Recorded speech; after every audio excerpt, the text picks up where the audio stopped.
This is the world that you know. The world as it was at the end of the 20th century. It exists now only as part of a neural interactive simulation that we call the Matrix. You've been living in a dream world, Neo. This is the world.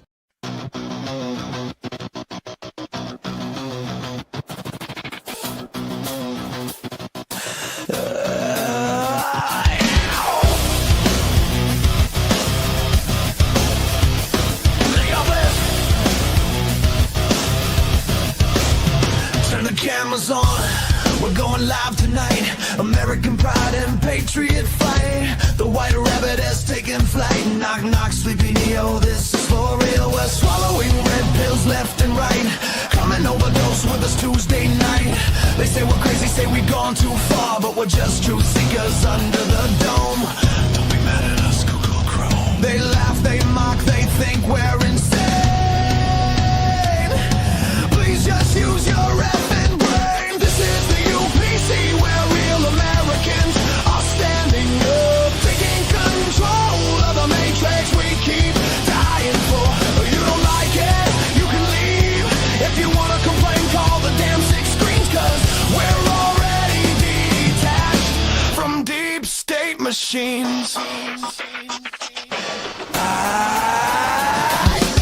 They say we're crazy, they say I've gone too far, ready to drown us with feathers and tar. If you're still in our country, we haven't gone far enough. They love to hate us, thinking we've gone insane, but we could care less, they don't know our pain. This is the UPC where real Americans are standing up, taking control of the matrix we keep dying for. You don't like it, you can leave. If you wanna complain, call the damn 6 screens, cause we're already detached from deep state machines. This is who we are, we bleed red, white, and blue. We're never gonna stop Trinity. This ain't no place for sensitivity, not even worried about our credibility. When it's all in flames, don't call me to light the flare. Don't call me to light the flare, because no one is coming to save us, Jesus Christ. Don't call me to light the flare. But if I say Christ is king, oops, I'm anti-Semitic too.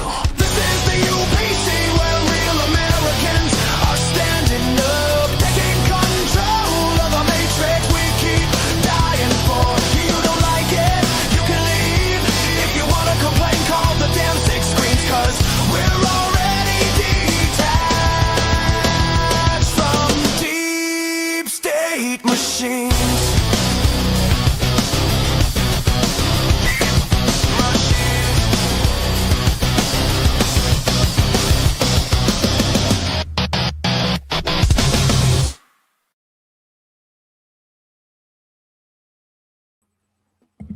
Yay! Hey What's going on, guys! guys?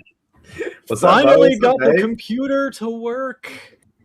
Listen, it's always something every Tuesday, and I'm sick and tired of it. But this one Oh no, she's was doing kind of my, yeah, it was kind of my fault, guys. So we left to get something to eat, and it was about 30 minutes away. And in Florida, that feels like forever. You know what I'm saying? So, sorry, guys, it's my fault. But we're here now. We're here. Yeah, now. you were glitching there in the beginning when you were trying to tell us your story. Oh no! Am I okay now? A little bit. You seem good to be on all my right end. now. You Yeah, seem okay. fine for now. Yeah. Oh my god! What's up, Okay. guys? How y'all doing? Good. Y'all here right Yeah. at the beginning tonight. Nice. I just came from I just came from another panel and I hopped over. Oh yeah. What were y'all discussing over there? So I think there was like an atheist on there as well, but it was like creation, like Christian creation versus evolution, and then some Oh. guy was an old Earth creationist, and I don't know that much or care, but we had some interesting conversations about like the sociological aspects of evolution being taught in schools and how it applies to different cultures. Nice, nice. Yeah, that's cool. Well, Well, welcome everybody to the UPC tonight. I'm glad to have you guys. Thanks for sticking around for the technical difficulties and the delay that we had this evening. So glad Ruby got that all worked out. We're ready to go. I guess they hate everybody in the chat. Looks like the gang's here. Yeah, just really quickly, everybody is here. We already have 31 viewers I see on both channels because we're streaming on mine and on yours, Jimmy. So we have 31 so far. Everybody's already in the chat, which is good. I got to give it up to JG. We're on the same wavelength tonight because I told Jimmy okay, I lost the comment. Jeez. JG, there we go, right here. This is exactly what I told Jimmy that we have to talk about tonight because I was mind-boggled with the Jesus photo, AI photo. Allegedly. And then the Melania press oh my God, I can't even talk. Conference. We got to talk about that too. But Jimmy had a great idea of explaining a theory to us. So what was it called again, Jimmy? Yeah, it's called the madman theory. But let me comment on what Jay Mars said. He said last show had 500 views. I want to say we kept looking at that this week, and between my channel and Ruby's channel, we did have over 600 views on last week's episode. So I want to say thank you to everybody that watched last week's episode. Appreciate you guys sticking around with us, hearing what we got to say and what our guests have to say, and just having a very good open dialogue amongst us. So we were happy with 600. I don't think we've ever broke. Maybe we did 600 once before, but we did. If you want to get more views, have a description with keywords and put in hashtags. I know, but we're talking about me here, okay? I think I am undiagnosed or something. So it's like, I'm sorry, guys, but yes, it's like I know these things, but hey, even with all of those, deficiencies, we still made it this far. You see what I'm saying? Organic, man. Organic. Jimmy, this is your fault. Listen, if it wasn't for Jimmy, we would not be here as organized as we are. Okay? I know. I just got to give Jimmy a hard time at some point. Right? I think out of like everyone on the panel here, I think Jimmy's the only one I haven't given a hard time yet. So I got to make the. Oh, you might tonight. We'll see. Okay. All right. It's going to be a good show. Strap yourselves in. Share this with your grandmother. I was telling Ruby earlier. Okay, Jimmy, I want to know what this angry man, madman theory is. Yeah, madman theory. Again, I want to say real quick to Dave that I was telling Ruby right before the show start. We had our pre-conference call earlier today. I was like, I like that Dave comes on. He's a very, very interesting guy. We have good dialogue. He seems to be pretty intelligent. It's kind of a cool that we have you on here. So we're glad to have you. So, all right. So let's go ahead and get into the madman theory. And I am going to explain what this is. And the reason I wanted to do this is because of some of the information that's come out this week, but also think about what we've seen ever since 2016 when it comes to President Trump and how he handles the media. He has said a lot of things. He has posted a lot of different things. Hell, does anybody remember when the White House posted him in a picture looking like the Pope? Remember that? Yes. That was a big. That was hilarious. Yeah, exactly. Yeah. Exactly. So why is he doing what he's doing? Well, it goes into the madman theory. So I'm going to explain what the AI overview is. And then I have a little clip from the Wright report where Brian Dean Wright talks about that and explains a little bit more. So the madman theory, it's a geopolitical strategy where a leader deliberately cultivates an image of irrationality, impulsivity, or recklessness to intimidate adversaries, forcing them to make concessions to avoid unpredictable, extreme, or even nuclear escalation, associated with Richard Nixon and then later Donald Trump. This tactic aims to make opponents believe the leader is crazy enough to act without restraint, thereby giving the madman the upper hand in negotiations. So, what are the key aspects of the madman theory? One, you have the origin. It was popularized by Richard Nixon and documented by his aide, H.R. Haidman, who described it as a plan to make the North Vietnamese believe Nixon was capable of using nuclear weapons to end the Vietnam War. Well, what's the purpose? The purpose is the goal is to manipulate the fear of a rational opponent, forcing them to retreat or accept terms to avoid catastrophic risks as outlined by O'Brien, Notre Dame International Security Center. Then you have calculated unpredictability. While appearing unstable, the theory hinges on the leader being rational enough to control this madness and apply it strategically, remember that word this evening, folks, rather than being genuinely insane. Modern usage. Analysts, as discussed in the Japan Times, have applied this concept to Donald Trump, noting his use of aggressive rhetoric, such as threatening to totally destroy North Korea or using tariffs to compel trade deals as a way to project a madman image and break diplomatic impasse. Well, there are some risks. Critics argue that this approach can backfire, as it erodes trust, alienates allies, and can lead to dangerous miscalculations that actually incite conflict, says The Hill. The strategy assumes the threat of an irrational actor is more effective at influencing behavior than the actions of a conventional, predictable, rational leader. There's so many people have been saying, oh, why can't he just act like every other president? Well, every other president's gotten us nowhere. They've done shit for us. So anyway, I digress on that part. All right. So let me share my screen and play this clip for you guys, and then we will discuss. Boy. Share screen. Where am I going? Which one is it? I think it was this one. Let me see. Was that April 10th? No, it was April 8th. I'm sorry. Let me stop sharing that one. Sorry, guys. Hang on. And let me go to the April 8th one. Share screen. Is that the one that you shared with me, Jimmy, to watch? I don't remember what I shared with you, Ruby. Yeah. Okay, because I think I did. I heard it. All right. All right. This is all right. So play. Play. Mother. Oh, I have to share the screen. Hold on. Okay, Yeah, got it. well, I don't know why it's not wanting to play. Hold on. Uh-oh. Play. I may have. Okay, so just keep sharing my screen. Let me just go back to it, and I'll just resume.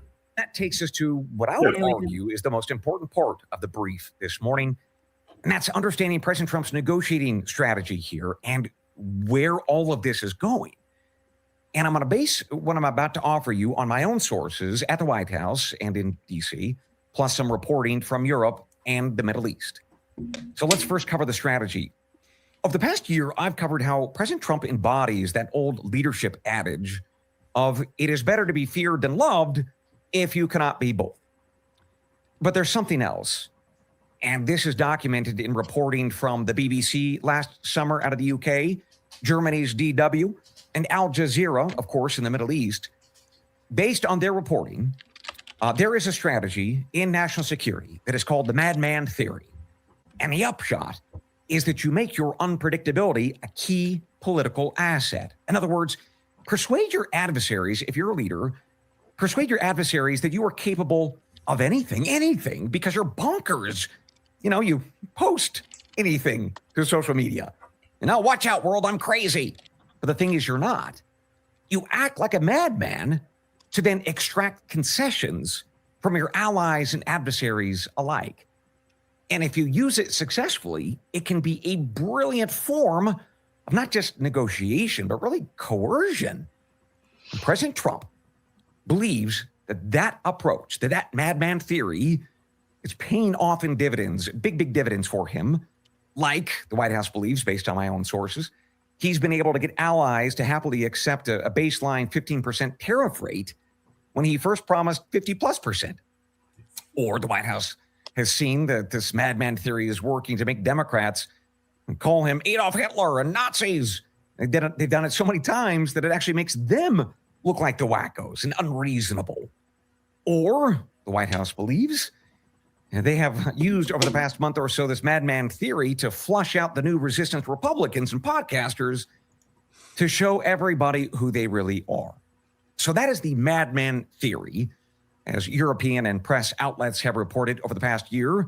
And to my sources confirm, Trump is using this intentionally, and the president believes that it's working. Now, this madman theory does not mean that there aren't costs to your reputation by using it, and that people will start to believe you're nuts if you say enough times that you are, or you intimate it.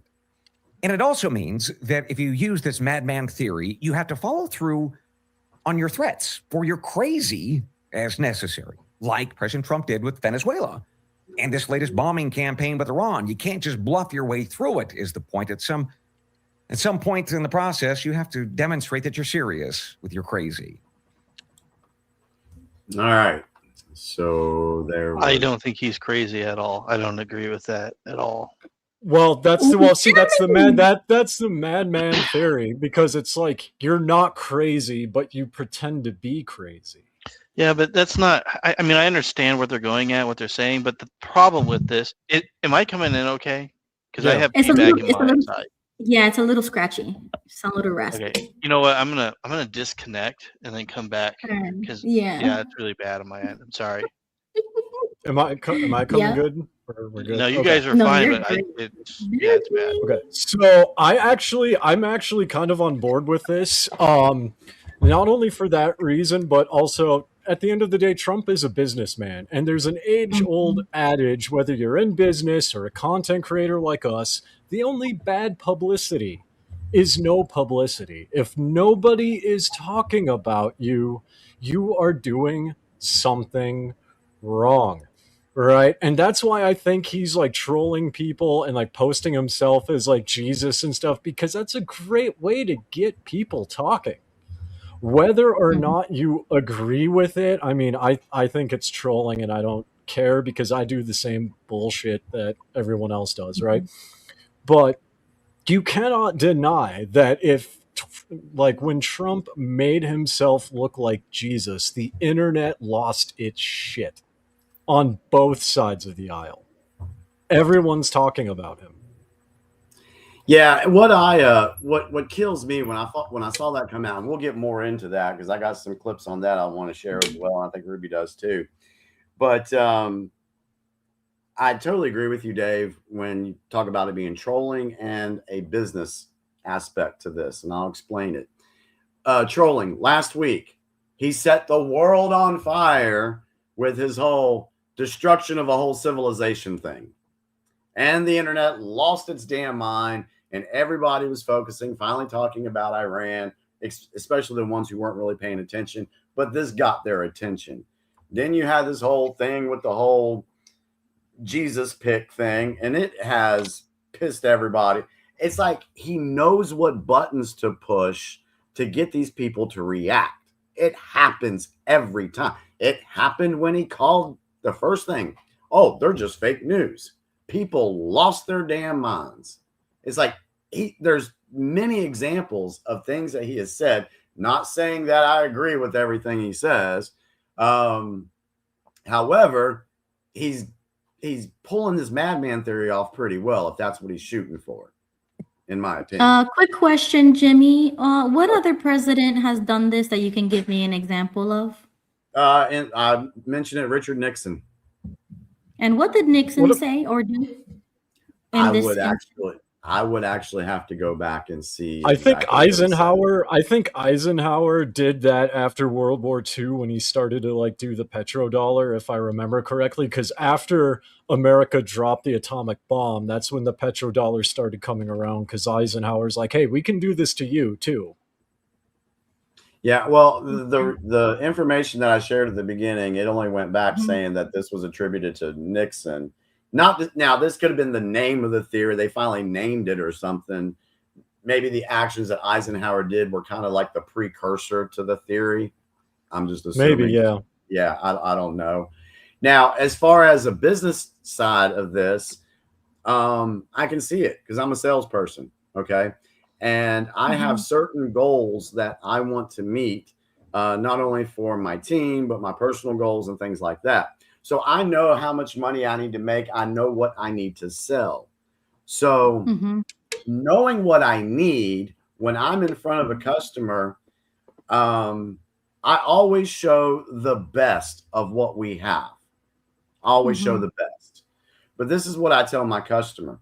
I'm like, listen, I'm here to show you the best of what we've got. However, I'm not here to sell you the best. Keep in mind, I just want to make a sale. I don't care if it's a big one, middle one, little one. I don't care. Mhm. Mhm. So Mhm. I'm going to show you the best, but I'm not here to sell you the best. But if I didn't show you the best plan that we had, and you found out later I had something better and I didn't even offer it to you, you're Mhm. not going to like me very much.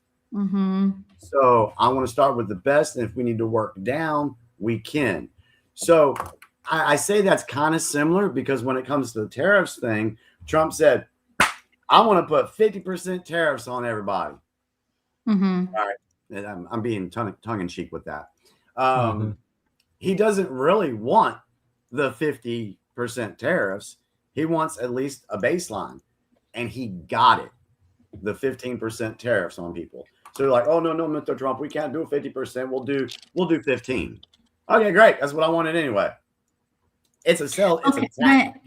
okay, I get that.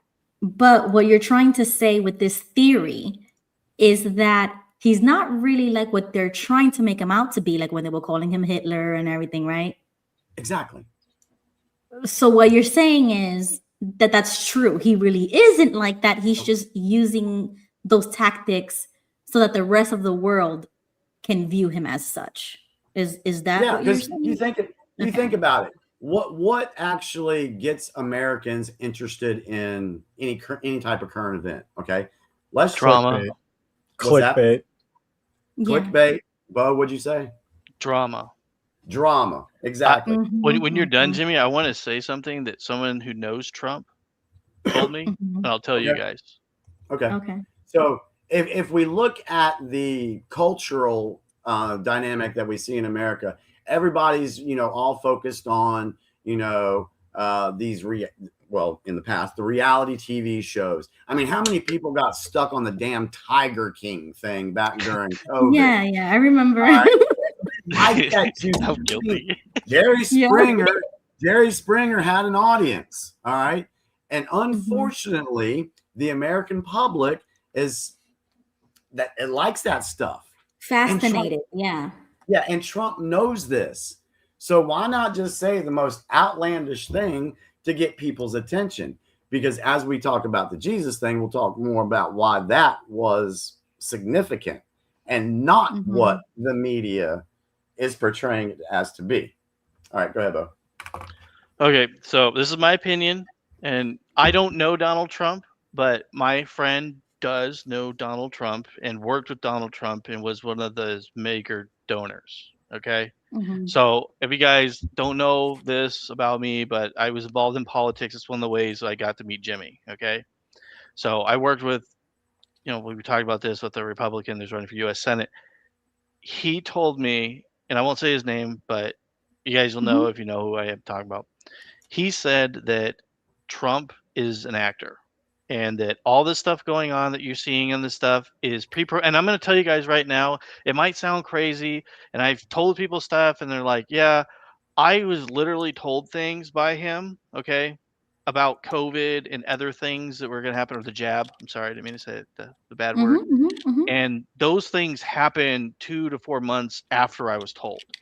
I knew about Jeffrey Epstein before the media was all crazy about it. Mhm. I heard about him through those Mhm. sources.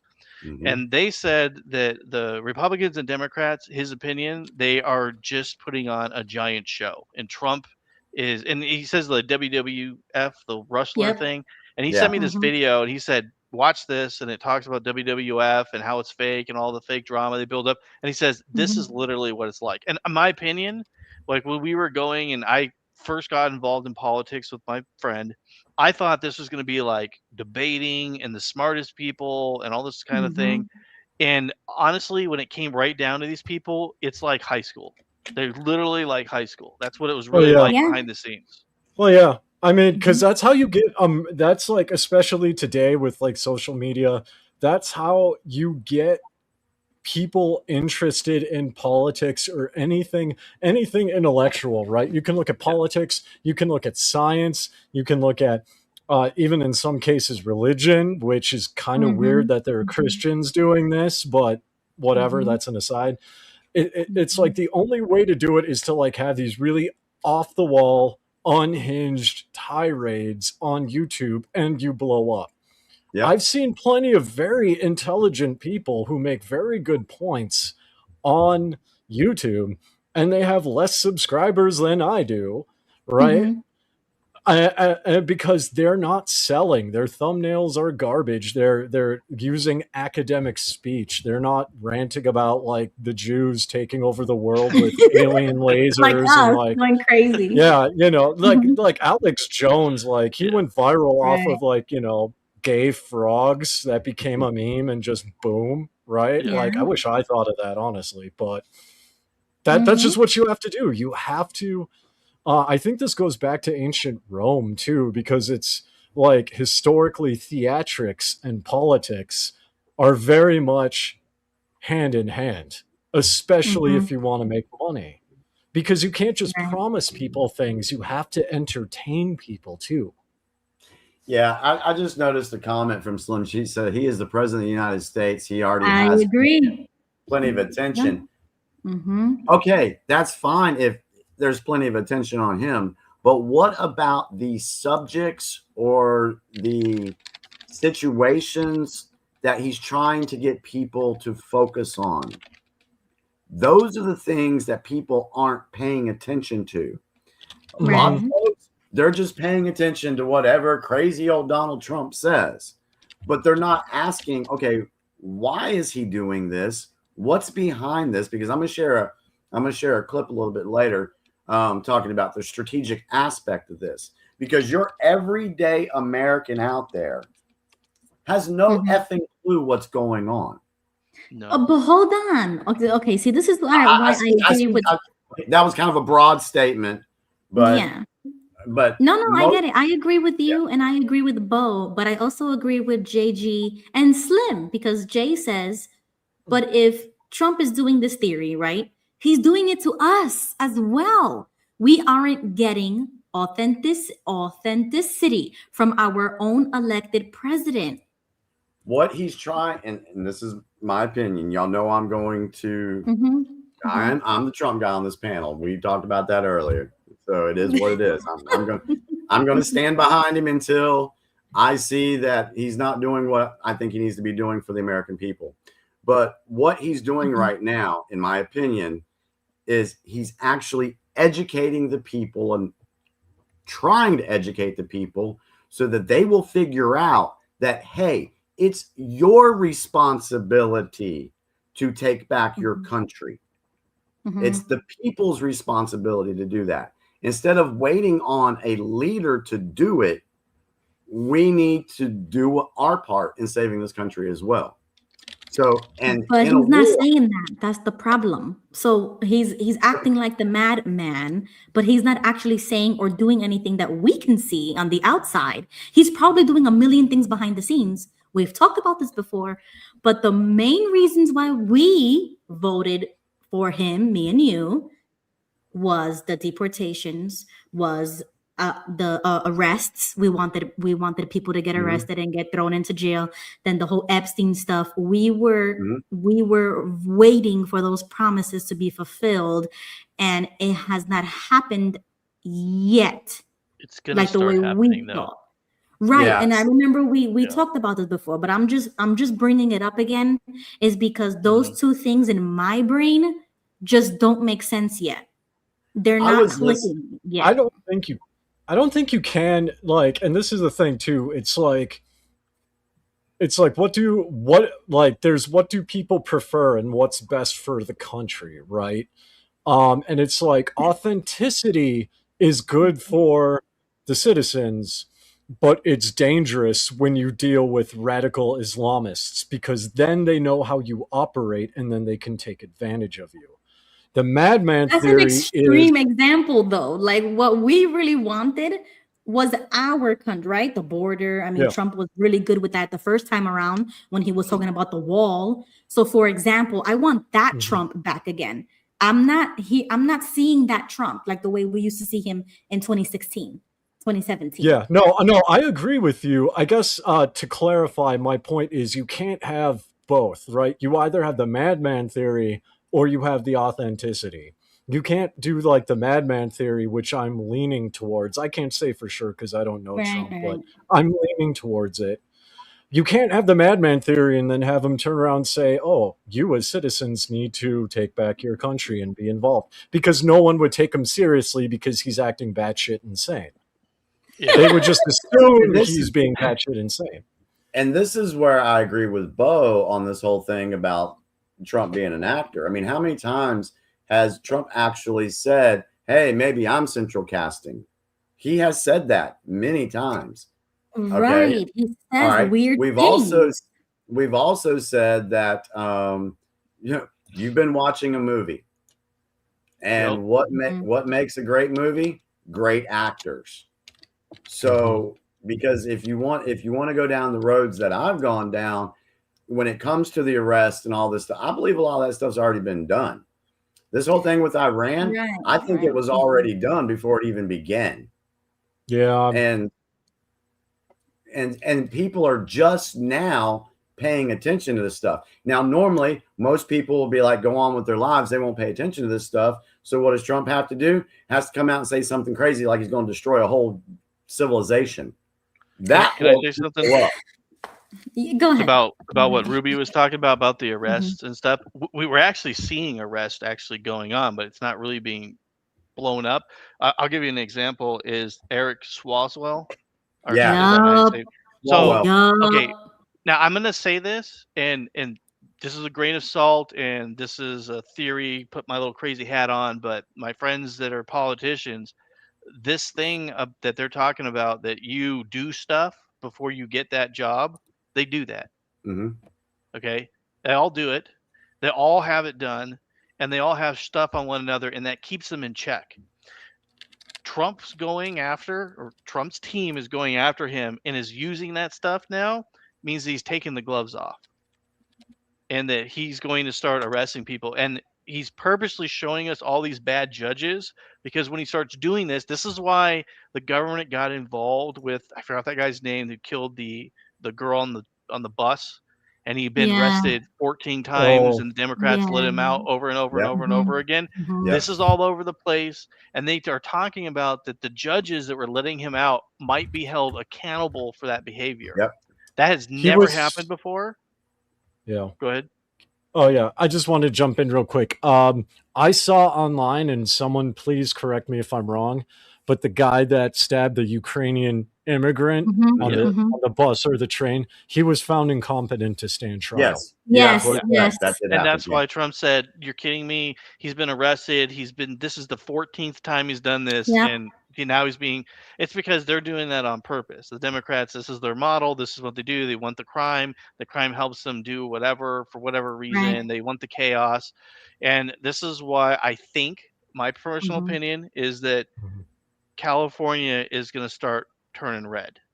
Yeah. And it's going to start turning red because the actual crime syndicates that run it are getting shut down very slowly, but yet it's still happening. Understanding. Oh, go ahead. I was listening to another show that I like to listen to right before I go to bed every night. And one thing that they think, and it's not a political thing, it's more of a meditational, kind of thing. But it was saying that in history, if you wanted to change a society or change a culture, most people would wait for that big thing to happen, the the Mhm. big event or whatever.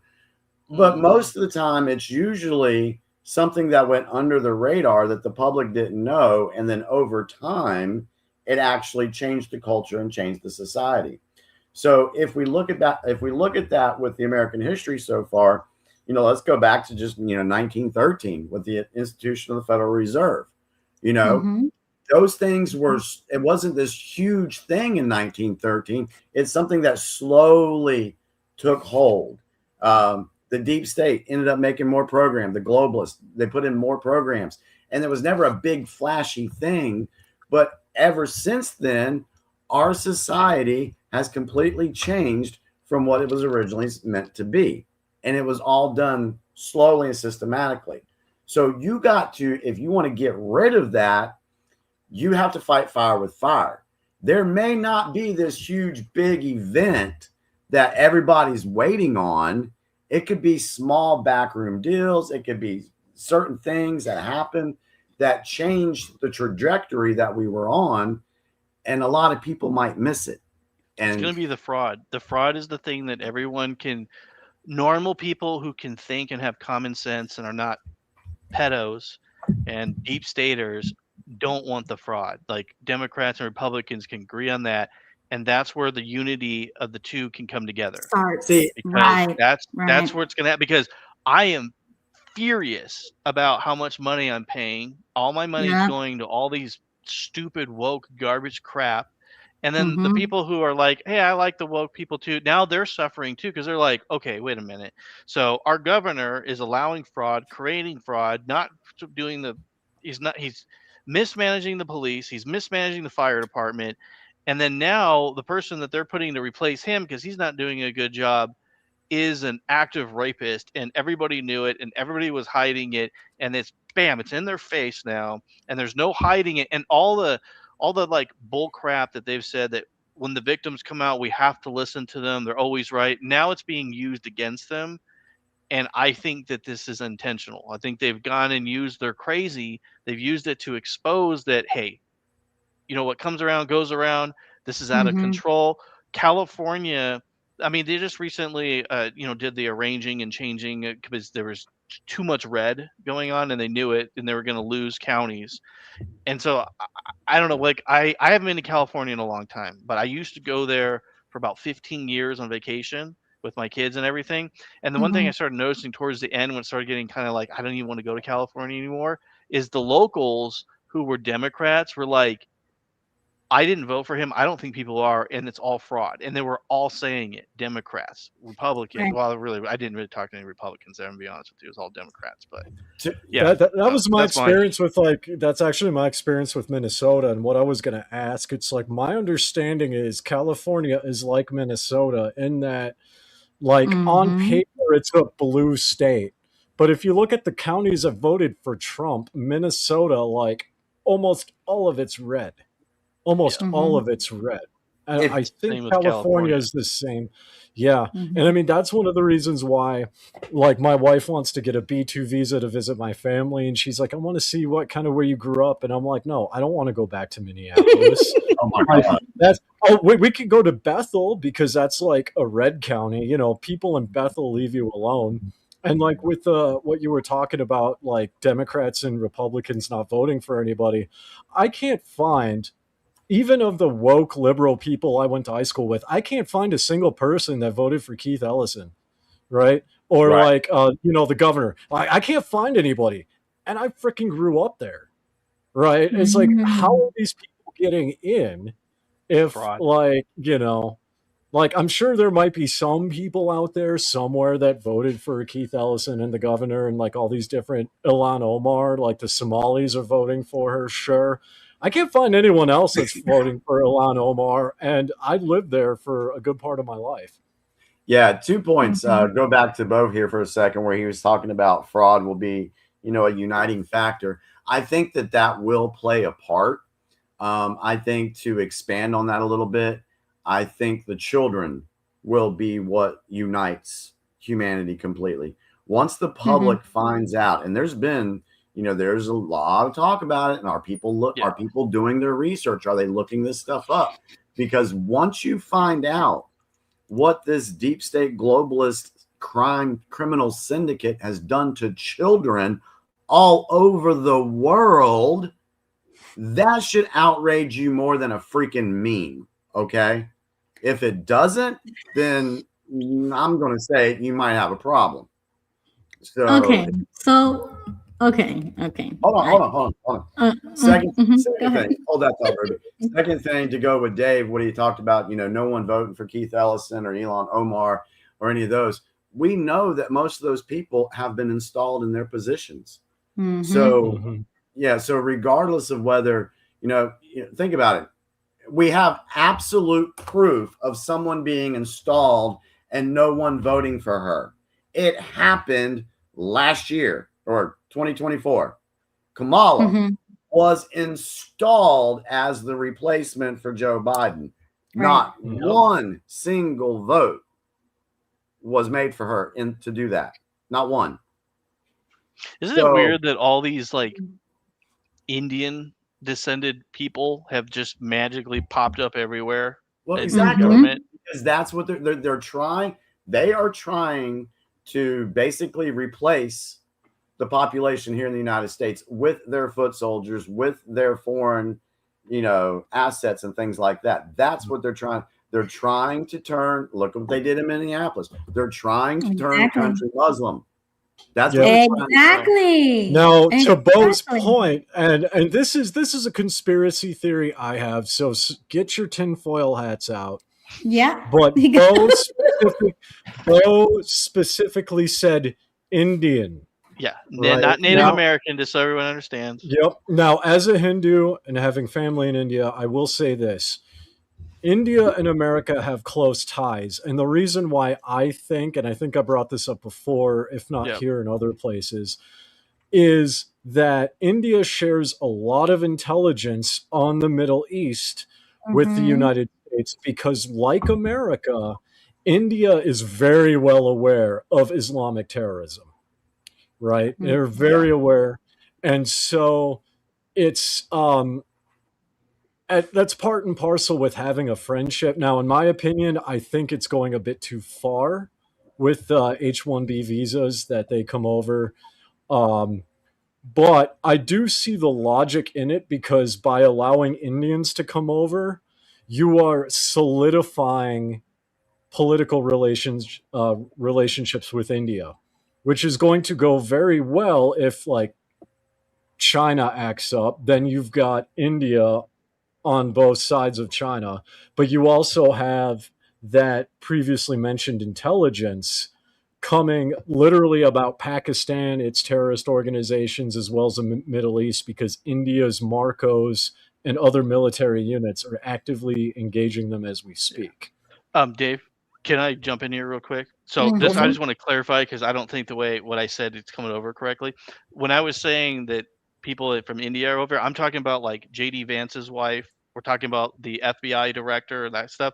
I'm saying it's more of an alliance thing. I'm not saying I know you guys said the thing about replacing them with Islam or whatever. I'm not saying that about the Indians that are coming from India. I don't think that.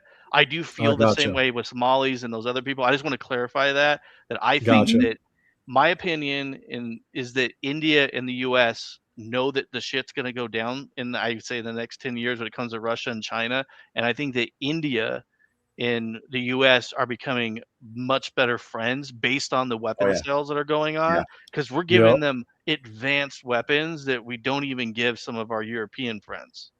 Yep. There's that. And here's a fun fact too. Mongolia has what's called the third party policy, where it's building very close relationships with the US.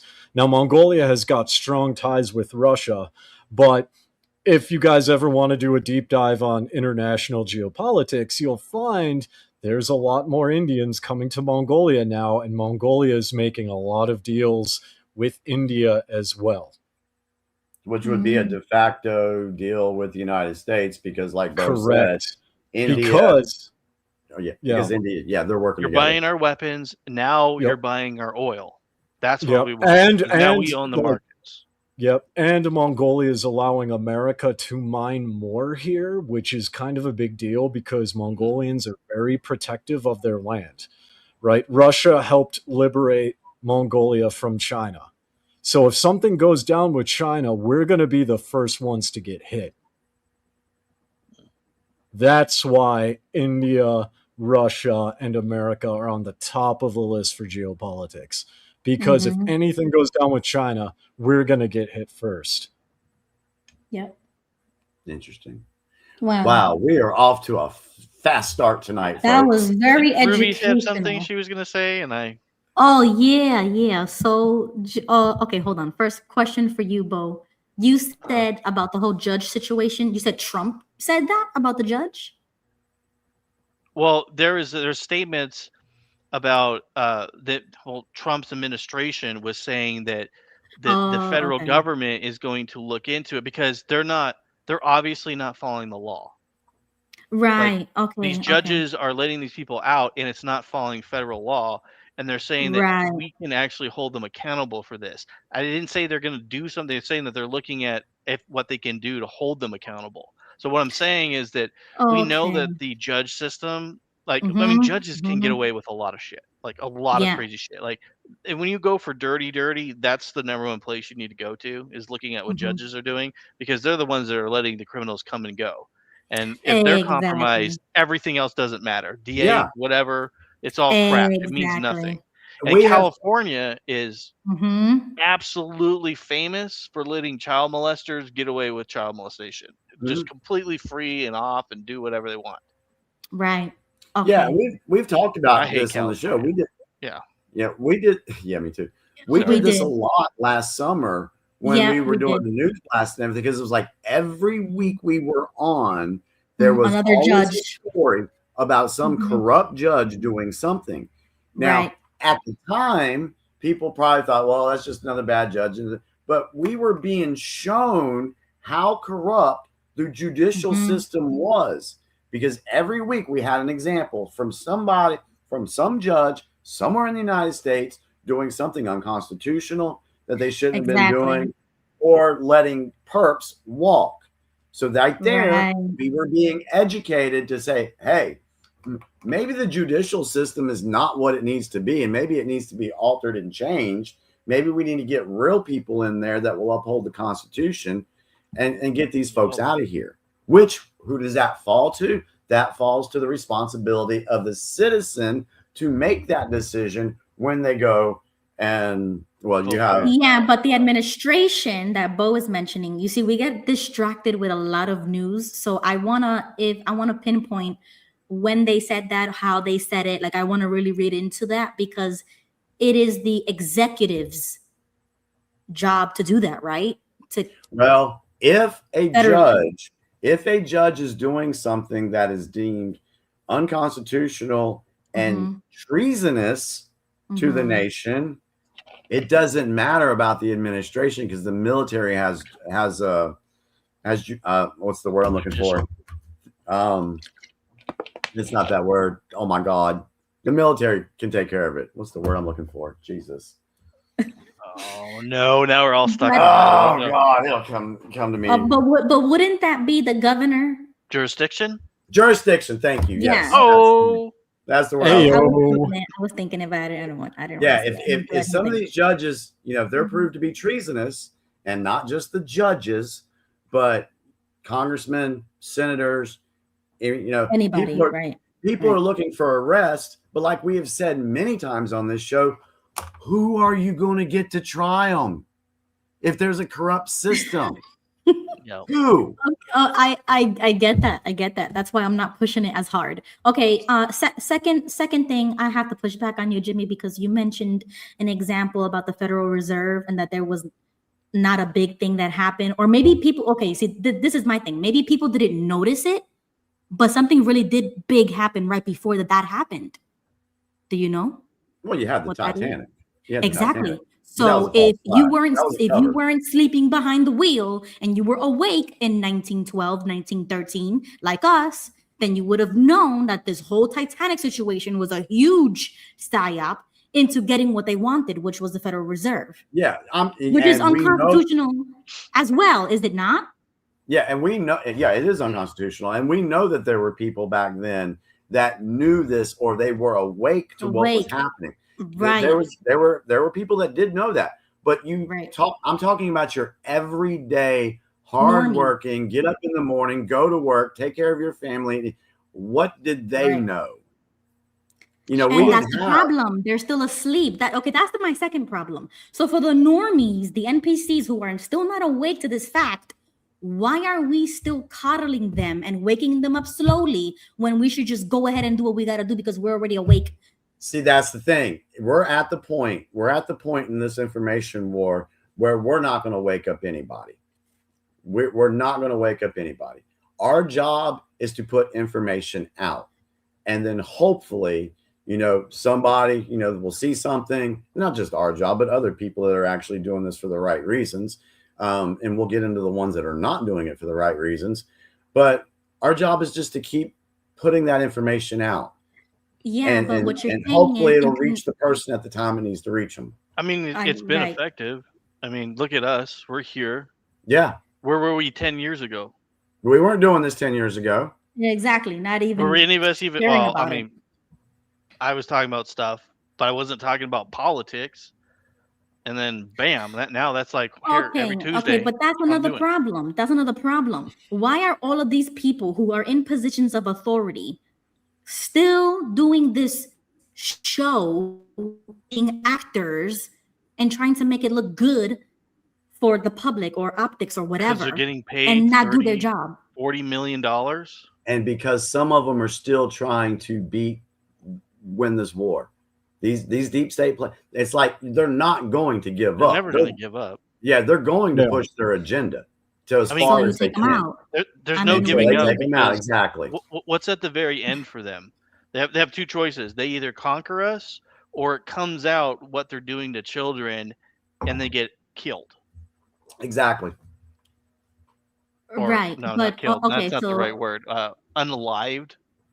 Well, I mean, it's the same thing, but I think, I don't know. So it's like, it's interesting because I think, I don't know, like, call me a pessimist, but I don't see anything changing drastically. Like, there might be token changes, but I think, especially when it comes to the West in America, I think people are more concerned about being entertained and like finding that dopamine hit than actually doing anything about it, because that takes work and that can get you into a lot of trouble, and people don't want to deal with that. Exactly. And that's what I'm trying to say is like, why are we continuing with the distraction tactics and the madman tactic when you should just go at it full speed, head on, like a rhino, you know, like an elephant who's not going to stop. Because that makes sense, Ruby. That makes sense, Ruby. And we can't have that on the internet, okay? But they have to do this. But I wish we could do it, right? But if we do that, we get arrested. If we don't pay our taxes, we get arrested.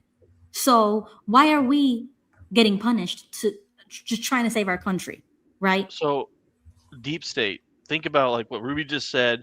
What if we did attack them right now? What's to say we're like, you know what? Ruby just became president. She said this shit's over, and just went straight for him, right? Hands off, whatever. And then Jimmy and me are going to be over the military, I guess. Well, what's going to happen? Deep State's going to use the technology that they have that we're talking about right now, and it's the good old UFO, right? Yeah. That is some unbelievably dangerous technology these people have, and these people don't care about human beings. Do you imagine what they're going to start doing to people if we just throw it all out and go after them? And there's no quiet war. It's just straight up warfare. I mean, think about the technology that's there. They can cloak. They can move out of radar. They can move in the ocean 200-300. I'm sorry. Some of them been clocked over 1,000 miles an hour underneath the water. Nothing should be able to move like that.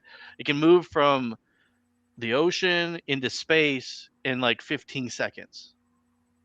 Like we're talking about like some unbelievably dangerous technology in these little flying saucers, which I'm going to be honest, I don't think they're aliens. I think that they're they're government made flying around. Yeah. I mean, and you don't even have to go that far, with the UFOs and the alien stuff, or technological stuff that they have there. Listen to what Joe Biden said. Hey, you can't fight an F-15. Yeah. Right. Well, tell that to the Viet Cong. Yeah, exactly. But that's what he said, so, and we've already been pre-programmed or programmed to believe that if you rise up against, the deep state you've already seen it in the movies what they do. Yeah, but So- isn't the military in charge of this? And by your theory, the military is in charge of this white hat operation or whatever. Exactly, So but why there's still aspects of the deep state that have to be rooted out. There are still deep state players that have their hands in the military, different factions. A lot of it's compartmentalized. So when we talk about that, hey, I don't know what this group over here is doing. I just know what my job is. Okay. So you're telling, so you can't, so within the 4 years that Trump is president, y'all can't make a list and start taking people out one by one? Like I said, I believe it's already been going on for a while now. And but nothing has changed. So I was like, so how can I believe that? But at the same time, everything's getting worse instead of getting better. Well, we already told you that was going to happen anyway. I already told you guys, you better buckle up. It's going to get worse before I've been saying that for a while. And again, it's going to get worse before it gets better. Yeah. The war with China is going to happen. And I think it's probably going to happen sooner than later.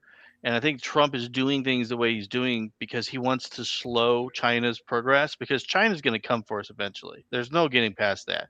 I mean, the things that they do, the way they behave, the fact that we're shutting off their oil supply right now, right as they're starting to build their supercomputers, like that's no accident. We're doing it on purpose because we're going to get ours going. We're going to get our tech going. We're going to go to that next level that they're not at. And then we don't have to worry about them as much.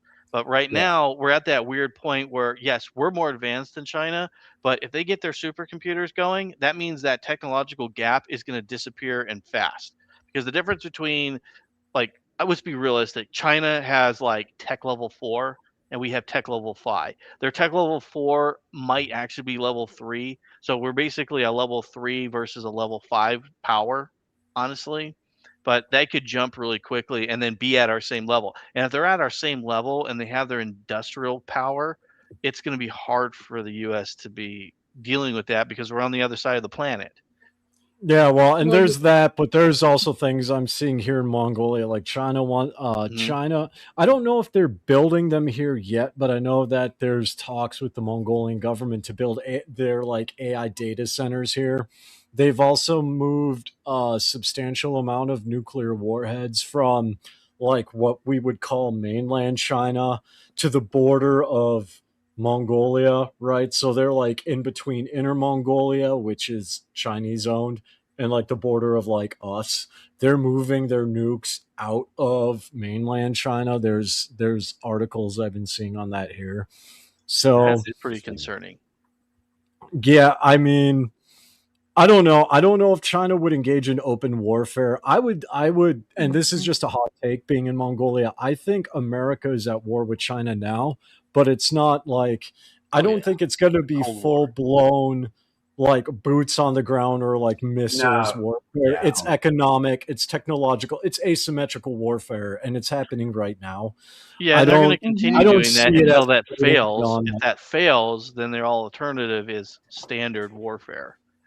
I mean, there's a reason why their naval power is so insanely large over the last 10 years. Yeah. There's no country ever in the history of built something as fast as they have. And you don't build a giant ass military like that unless you're planning on doing it, because you're just draining your resources. That's why they let all those illegals in. Well, and that's something that I've been seeing too, because like when you look at ASEAN nations, the U.S. has bases all along there, right? And so it would make sense because China's building up its naval power because right now it's technically blocked in, right? And so at least from what I'm seeing, if there were to be open warfare, it's going to be Southeast Asia that's going to be hit the hardest because China needs to push itself out, right? It's not going to come in towards us because we get like we do 80% of our trade with China, and Russia is technically an ally. It's not going to come in our direction, I don't think. It's going to be like pushing out to get like breathing room Yeah, in see, Southeast Asia. yeah. So my view on this is the way I see it is we're dealing with, like we said before, two different Chinas. We're dealing with the People's Republic of China and the CCP, the communists. Now, Yeah. if we think about it, in the New World Order, if we wanted to go with the Great Reset, what country was being set up to be the manufacturing technical power? Mm-hmm. What country? China. China. Therefore, if that's what they were going to try to do and set them up to be that power, then yes, they would have to build up their military so that no one could try to come in and take it away from them. However, what I'm seeing is Trump working with Xi and Putin and Modi in India, and they're working together to cut off the head of the snake, which is the CCP. And one way you can cut that off is to cut the flow of money and cut the flow of oil. That's why the whole Strait of Hormuz thing and the Iran thing is a big deal. It has, Iran has something to do with Iran, but that's not the main focal point. This is more of an economic, strategic battle that a lot of people are not even looking into, because China gets what, 20% of their oil from there? It might be higher than that. I saw it was 12%. Okay, I'd have to double check, but 12%. Yeah, so they're getting a lot of their oil. So by choking that off, that's starving the CCP from building their war machine and pushing forward. It's also starving the European deep state machine as well, because now they don't have the power and resources to keep doing what they need to do. So that's the way I see it. I don't think we're going to see a boots on the ground war with China. I don't see that happening. I actually posted this in the private chat. So I saw this in Eagle News MN, which is like Mongolia's like one of the national news sources. But this I found on Fox News, which is actually interesting to me. This looks like it's a couple days older than when I saw it, but this is back in 2025. So this is like a few months ago. Yeah. What's the title? China quality loads 100. Mm-hmm. It's in the private chat. There's a link there. You can copy it. Yeah, I threw that up there, and I found it was interesting because it's being marketed as like a means of protecting Mongolia from foreign aggression. That's how China worded it towards Mongolia. Now, I'm not Mongolian. I can't actually speak to the intentions. That's just what I saw on Eagle News MN. I'm going to have to look into that and see if I can find some other information on that. But yeah, I find it interesting too, because I mean, Mongolia and just this region has a lot of mountains that if you were to build silos or build bunkers here, it doesn't matter what country you are, you cannot penetrate it even with a nuclear warhead, right? It's just like some parts of the United States where like the US government has like these massive bunkers and like in case shit hits the fan, no nuke can penetrate it. We have a lot of mountains like that over here. So the move is interesting to say the least. All right. Well, this has been a very good conversation so far this evening. What's the chat saying, Ruby? Anything interesting out there? Let's see.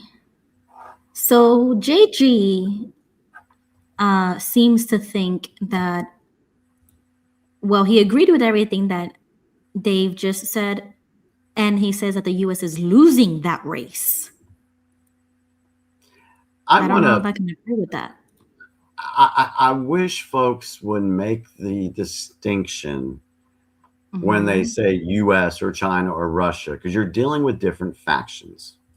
We have a deep state criminal syndicate here in America. And if you want to say the U.S. is losing, then yeah, that would be the U.S. that is losing. The deep state apparatus is losing. I just wish people would be able to, instead of lumping China all together as being these communist crazies, or lumping all of Iran as being these Islamists, when there's the people of Iran that hate the Islamic regime. Exactly. They can't stand them. Go ahead, Bob. Is there any actual like communist party or group? Because I don't know of any that isn't psychotic. You gotta. I mean, I know it sounds funny, but the reason I bring this up is I was seeing an exorcist, and he was talking about the communist movement, and it's identical to Satanism, like their belief systems. And I was like, that's pretty interesting. But I was like, okay, I don't know every single. I mean, obviously China, Russia, blah blah blah, the big stuff. But is there any actual communist country that isn't a total shithole where they're killing their people and things are terrible? Not that I know. I'm just curious. Not that I know of. And it's funny that you said that, it could be tied into Satan. Well, he didn't say Satanism. He said the occult, actually. Okay, So well, we've said that this is a spiritual war. Yeah. Exactly. Which is why we're feeling the way we are. Yeah. In my opinion, like it'll never get better until something big happens. I don't know of any communist country that has actually came on the world stage and provided better life for their people, provided good trade with their partners, and I know of zero. Dave, any comment? I just came back. What was the question? Oh, so what did they say? I had seen someone that was talking about and comparing communism to the occult. And it was an exorcist was saying that when you look at communists and he was talking about Democrats, you can tell which Democrats are really communists. But he says, because you can recognize them by their behavior. And so I was asking the question, I'm like, is there any actual like party that's with communism or country where the lifestyle and the behavior of the government benefited the actual people? Because as far as I know, they've all just been murderous psychopaths. No, and I mean, it's technically correct, and we see that even like in my worldview, my religion. It's like, even if you look at India, it's not communist. It's like a hybrid of socialism and capitalism. But it's still like, if you protest, and you guys can Google this too, but if you protest in India, there's a pretty high chance that the police will just use live ammunition on you. Right. It's a fundamentally different worldview. You have America, which I find fascinating that liberals think Trump is a dictator and they get to have no king's protest as a dictator.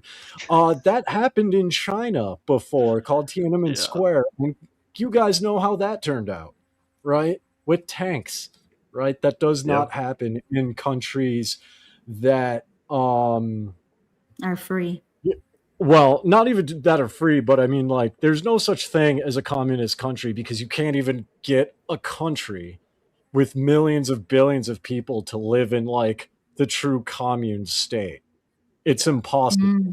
So what ends up happening is the state takes control, and then you have things like the CCP or like the Viet Cong or other things like that. And then they're kind of left to their own devices to like determine what a utopia is. And a lot of people get killed because, hey, it's less mouths to feed. Yep. Yeah, that's messed up. Yeah. Oh my gosh. Wow. That was great. Yeah. Question, Jimmy, did you see that video that I tagged you on X about that witch talking about Trump and MAGA?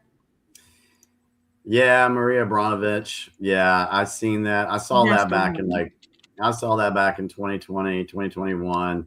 And Bo has mentioned this before, connections with the occult. So I'm gonna have to share it with Bo as well, because this is, I mean, what's your opinion on that?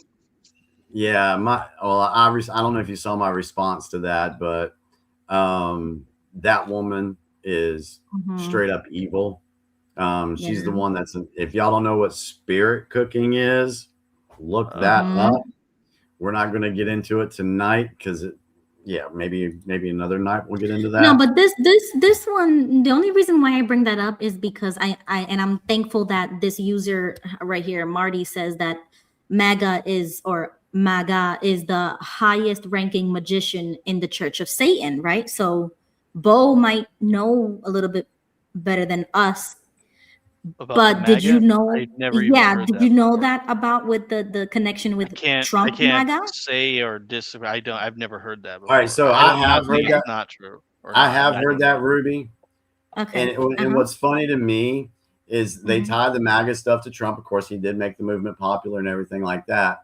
But they only started coming out with this whole occult stuff tied to that because it's Trump. Because there were many other presidents who actually also said we need to make America great again. Reagan said it. But we're not talking about the slogan sentence. We're talking about the MAGA and how we're talking about the MAGA, the MAGA, and with the connection with the spiritualistic connection. That's what we're talking about. And it doesn't have to be personally Trump. I'm just saying. Maybe it's somebody behind the scenes that are making these types of connections, and we see it clear as day. And when you see the tarot card, and then you see the AI, I gotta chime in on this as the non-Christian. MAGA is the Latin word for witch or sorcerer. What? So you guys are right. Yeah. That's the connection, right? So here's the thing, right? I want to say this as a non-Christian and someone who actively engages in what Christians call the occult. I can see it. I can see signs like the mannerisms, the method of speech, right? I mean, even as a Hindu, we have, and I'm sure you guys know this too, we have mantras, right? You have repetitive statements over and over. And like, I've listened to Trump and I've listened to people in his cabinet, and they'll repeat themselves repeatedly. And I'm going to just say this because I do energy work and I do a lot of these things. And I even just get the sense that they are, obviously not everyone, but I do see that there are some key people that are, they appear to be like manifesting something, right? It's called wordsmithing. It's called wordsmithing, wording things in a very particular way. It's a form of spellcraft. It's a form of witchcraft. Right. So I do see that. Thank you, because Church that's of what Satan? The Church of Satan. So here's a fun I just fact. looked it up. What Ruby said is it is true. It says there, but they call it Magus and sometimes MAGA, and it's a highest ranking position you hold. You can hold in the Church of Satan, though. So that's the United States actual active real Church of Satan, and we're not talking about the Satanist. We're talking about the actual church. The actual Church of Satan. Fun fact: I actually follow Xena Shrek, formerly known as Xena LeVay, on Facebook. Oh my goodness! She's actually made some comments about MAGA. Yeah, she's also made connections to him and the JWs. Yep. I've seen those too. Okay. So I saw this connection here and I tagged Jimmy and I said, look what this witch is saying, because this whole AI photo came out and is, I think, in my opinion, another major distraction that's got all these people, especially Christians, got all of their, pearls clutched because of this. And then this is the connection that we're making, right, on X. So I'm gonna just play the clip and then I'll show you the photo. The Trump is the best thing happened ever to us, because she really, not her, but the entire population of this Nordic tradition. There's a bad echo on it, Ruby. Magician of the highest order. All right. Okay. All right. Try again. Yeah, for some reason, it's playing on my other speakers and not my headphones. That's weird. That's weird because that never happens. What the heck? Okay, so basically, let me just fast forward to the part. that he's there in his Okay, so she's talking about Trump, and she's saying, which kind of connects to what you were talking about with that madman theory. That's basically what she's saying here about Trump, but they make the connection with this card. Okay. Oh, and the then- magician. The magician. I know Right. this. Yeah, I that's know what this. she's saying, that he's like a magician. And then you see that card there with the red on the top left-hand corner. Yeah. And then when everybody has seen this by now, Yep. Yeah. right? Yep. So didn't know what- that is a that- form of that that is was- a form of actual manifestation magic as well. That is an actual thing. You could probably see I have tarot decks behind me.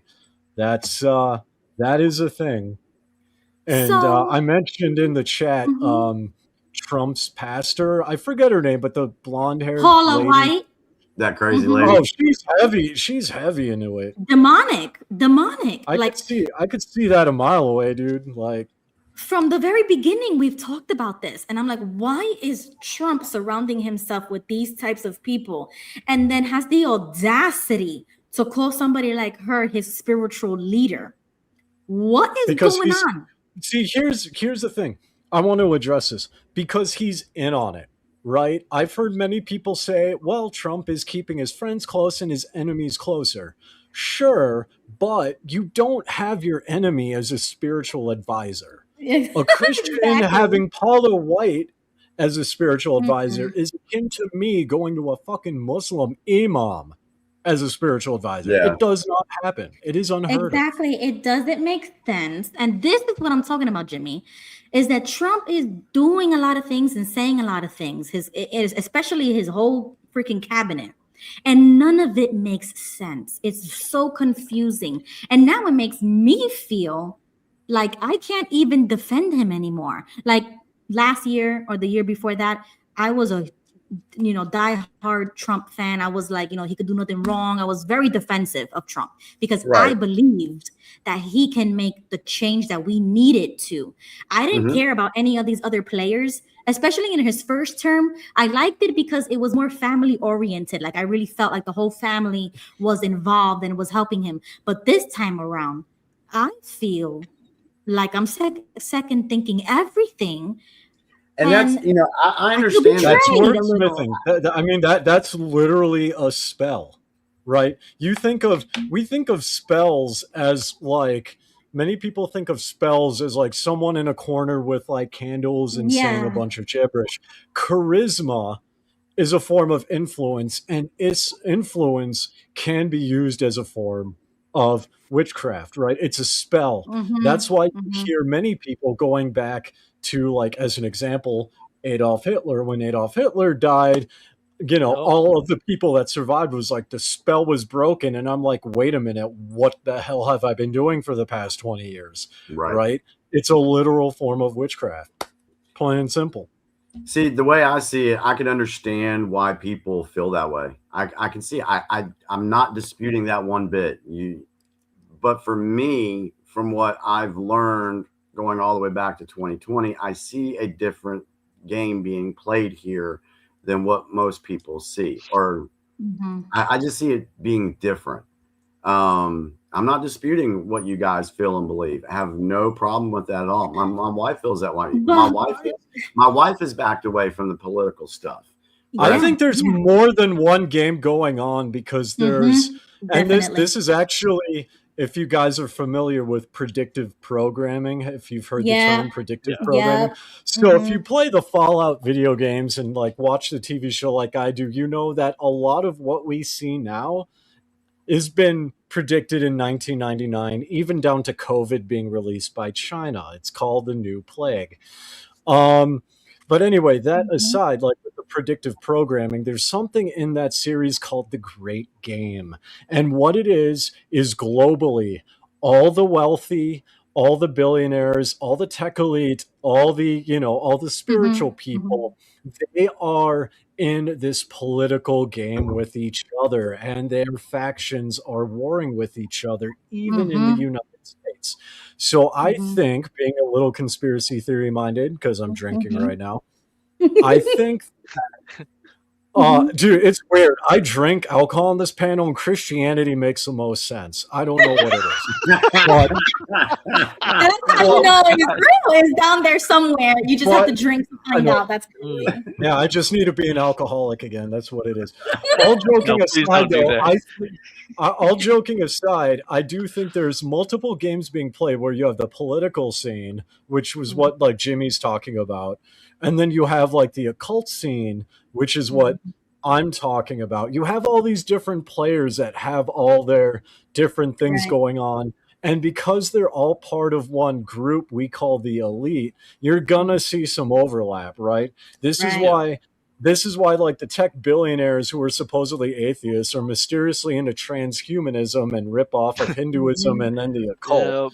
Right? There's going to be overlap. Erica So, Kirk. uh, The things coming out about mhm. her are the things that have made me look at Trump differently. I still a Trump Yup. supporter. I'm not going to say I'm not. I think he's doing good. I really think all the stuff going on in the background and preparing and going out the deep state. But I do have to admit, the shit with Erica Kirk coming out about her Yup. history, and then the women that were Yup. part of Trump's pageants, and then how many Yup. of them are in positions of authority in the government Mm-hmm. is not making me feel so awesome, because I'm like, that woman I really think is a psyop, and Oh she yeah, was Yes. there to control Charlie. Yes, I totally exactly. believe He And that. married I his Totally think believe that handler without even I knowing it. personally believe that she works for the she works for Mossad. Israel. Yeah. Yeah, Yeah, totally, I totally 1,000% agree with that. agree with you. But Yeah. hold on, Jimmy, because we make these types of connections, right? So, Jimmy, Yeah. how can you see that, say that, hear that, and then on the next minute say, "Oh, well, he's doing this to help us," or that he's doing this to save our country, make our country better? How, Jimmy, if he's in bed with the devil? Okay, The that's what occult I'm will trying to devour one say. another. It's part of the they hate one Exactly. another. Helping the American people is very different than placating the American people. And I think Trump is placating the American people. He's saying what they want to hear. He's giving token Right. crumbs so that way Right. people don't get too upset. I mean, it's literally what Reinhard Heydrich did in Czechoslovakia when he went there during the German reign in pre-World War II. Yeah, he slaughtered a bunch of people, but he also gave a lot of people food, and he gave them promotions, and he gave them money, because he knows that you can't just go in wiping everyone out. You have to keep the overall population happy, and then they won't revolt. Yeah. Yeah, Jimmy, go ahead, because that doesn't I make know sense. it's really difficult for me to explain how I feel about this to folks, so I'm going to try anyway. What I look for is I look at what actions are being taken trying to look at the actions taken behind the scenes. What's being done with other countries, what laws are being, changed that needed to be changed, what protections have been put into place for, like, example, religious liberties. He's put a lot of protections in place for religious liberties. Instead of focusing on the individual, which a lot of people, that's what their main focus is just the personality of Trump. That's I agree. Yeah. That's what their main focus is. And when you're only focusing on that, then you're going to see the things like you guys have mentioned about the occult, stuff like that. All right. When I look at the actions being taken and what's being done, with other nations, I don't see that in play. I'm not saying it's not there. There's two different things I'm looking at here. And Okay. so when it comes to exposing the human and child trafficking, if he was a true Satanist or in bed with Satan, then why is he one of the ones that have been exposing human trafficking, child trafficking? Because we know that is something that the occult does. We know I that. saw that in his first administration, but I'm not really seeing it in the second one. So I don't know what happened between then and now, but something major happened. And I do believe that it is spiritual, which is why I don't agree with Trump anymore because of that, because he doesn't believe in God. I truly feel that he just Why do you said say he was doesn't believe in Christian God? because Do you I want- don't do you believe him. want He a said he's hot Christian, but he's not Christian. And I Do you think he want a just hot said take? to get the vote. Go ahead. Do you want a hot take? Mhm. All right, so I'm going to sound a little woo-woo here, but bear with me. I think he's either possessed or working with spirits directly. That's And what the I'm reason trying why I to get say at. that, and Mhm. and I'm just going to say it because I literally get paid to do this, right? I literally get paid for psychic readings. I literally get paid to be a medium. Like there's Wow. something about Trump and the people, some people around him, like especially Paula White. Mhm. I don't know how to say it other than this. There's an energy around them that is not them, right? And I'm sure you guys may He's kind of different. know And what you I'm can getting tell. at. Like if you're Yeah. around a person, like you walk around in public and it's like, yeah, there's people, but occasionally you'll encounter a person and be like, there's something off, right? Like this Yes. person isn't Yes. just a person, there's more to it. That's Yes. what I see coming off of them.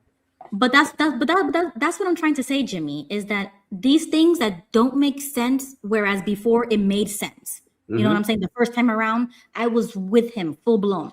But now certain things don't make sense. And then when X makes these types of connections and you see how real that can become, then you start looking at Trump in a different light. And that's what Right. I'm seeing, is that spiritual aspect is what's bothering me so much. Like inside that I can't put it into words, but that's what makes me think that Trump is in bed with everyone that he maybe before was supposed to expose, maybe, but now he's flipped the script so much. I mean, best example can be Lindsey Graham. They are two, peas in a pod now. When before he really was exposing Lindsey for the rhino that he is. Right. You know what I'm saying? Like that's And just it's wrong. more than just being close. It's like Yeah. you can feel their energy, like they feel close. It's not just like, yeah, he's Yes. being cordial.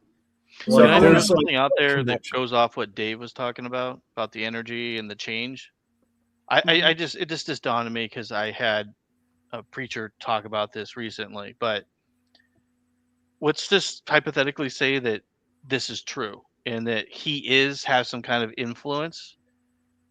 He did do so much good, and he has been doing and still doing. But then what if he is being demonically attacked because of what he's doing?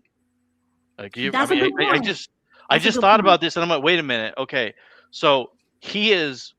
I mean, let's just be honest. Like, he's done more for human trafficking in what 5 years than has been done in the last 50. Yep. So You that's not going to can, make the occult very Yep. happy.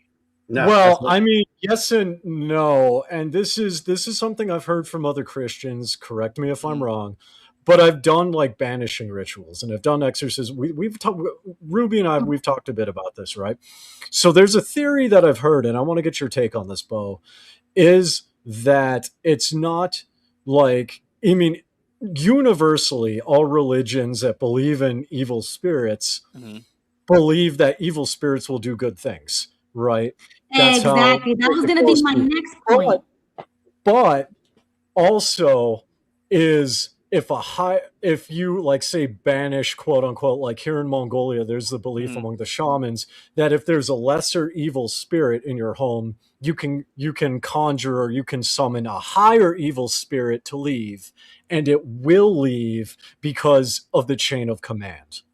Exactly. Right. And I believe all What of is your that. take on that? I believe that, Well, but I mean, that's what I'm trying to say about Trump is that I think Trump probably had to do something to get where he is now, and he is only going as so far as he can with the permission of that said influence, whether it's good or bad. I think it's bad, and that's why we're not seeing the same Trump that we used to see, the one that I really voted for.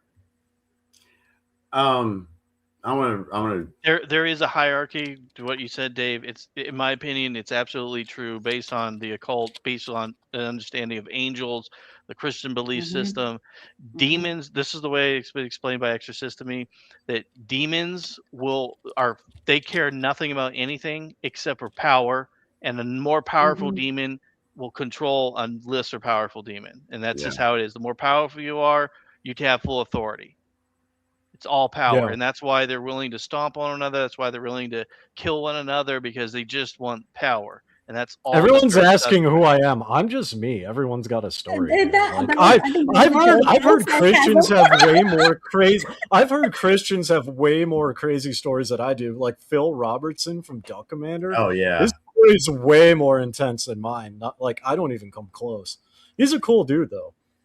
Jimmy has a thought. Go ahead, Jimmy. Yeah, just on Fighter Truth said, wait, Trump has not made one press conference about arresting child sex traffickers. He would love the attention. There have been many press briefings that Kash Patel has come out, or other state attorney generals have come out talking about all the different type of operations that have been held that have arrested child traffickers. If you go to the Department of Justice website and you put it in to look up how many arrests there are thousands. So I don't agree with them saying that he's not doing anything, because I know that's not true. Yeah, that there's documented evidence to show that under the Trump administration, the media is not going to be like, oh, guess what? Trump just arrested another 1,000. Yeah, they're not going to say that. Because that's gonna make his popularity soar through the roof. Exactly. So where hold on a second, Ruby. So where I stand on this whole thing, I understand people's concerns. I'm not here to change anybody's minds. I'm not here to get them to believe the way I do. I'm just letting folks know, hey, this is the way I see it. And where I'm at right now is, I'm still with Trump. I'm still rolling with him. Because I see different things happening that the media is not showing people. The media isn't talking about. You can't find it hardly anywhere on your regular social media. You have to go digging for what's actually going on behind the scenes.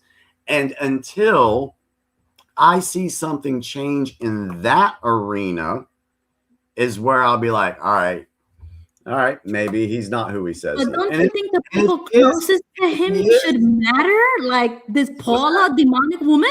I already told you, I don't like the Paula lady. I don't like her. But again, Trump puts people in the spotlight to be exposed. No. That's happened, Ruby. You can dismiss it all you want, but that is a fact. You should write it down as future events and then see if they transpire. Yeah, I don't necessarily know if I agree with that. Let's say that's the intention, right? So the intention is to, let's hypothetically say. Wait, hold on. I paused it, dude. You got some mad feedback. Can you go on mute for a second, and then we'll call you back on here. So just hit mute for a second. Okay. Yeah, it's just like let's say. I'm gonna mute him. There you go. Thank you. Okay, go ahead, Dave. Okay. Yeah, let's just say that's his intention, right? Let's just pretend that's true, and his intention is to expose Paula White. The reality is it's had the opposite effect, because we talked about earlier, the average American doesn't know what's going on, and in many cases, the average American does not care. And so they see this woman that they've never heard of before being put on the spotlight by the president of the United States. She's going to explode. She's going to become even more popular. She's going to become even more rich, right? And because, like, just with the way social media works, people follow influencers blindly. Mm-hmm. So even if that is the intention, it's not working. Sorry, I was reading. Yeah, no, I just wanted to be there for you. But okay, so I reject that line of thinking entirely. I do not believe that he puts people. I mean, unless he says it like the way he does with his tweets, like the way he attacks people, I can agree, because that's Trump. You know what I mean? Like that tracks for him. That's his personality.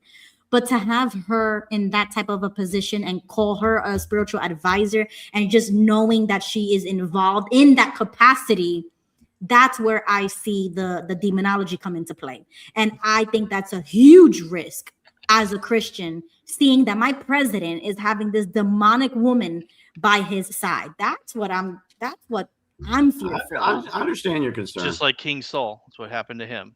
Thank you. Exactly. And he's going to make a lot of mistakes, but it's like, why can't we protect him from making mistakes in the first place? See, that's me. I would want people in his administration that would prevent these stupid things from happening, like the AI photo, like the DoorDash stunt, which we're going to talk about that in a minute. And then the whole Melania speech. You see what I'm saying? All this distraction when he supposedly is trying to get things done. It's hurting him rather than helping him. So if it's all this distraction, then what the next question should be? What should the next question be? If these are all distractions, what should the next question be? He should have hired better people from the beginning. No. You should have hired a basic PR college intern, or even someone like me, be like, "Hey, this is fucking stupid."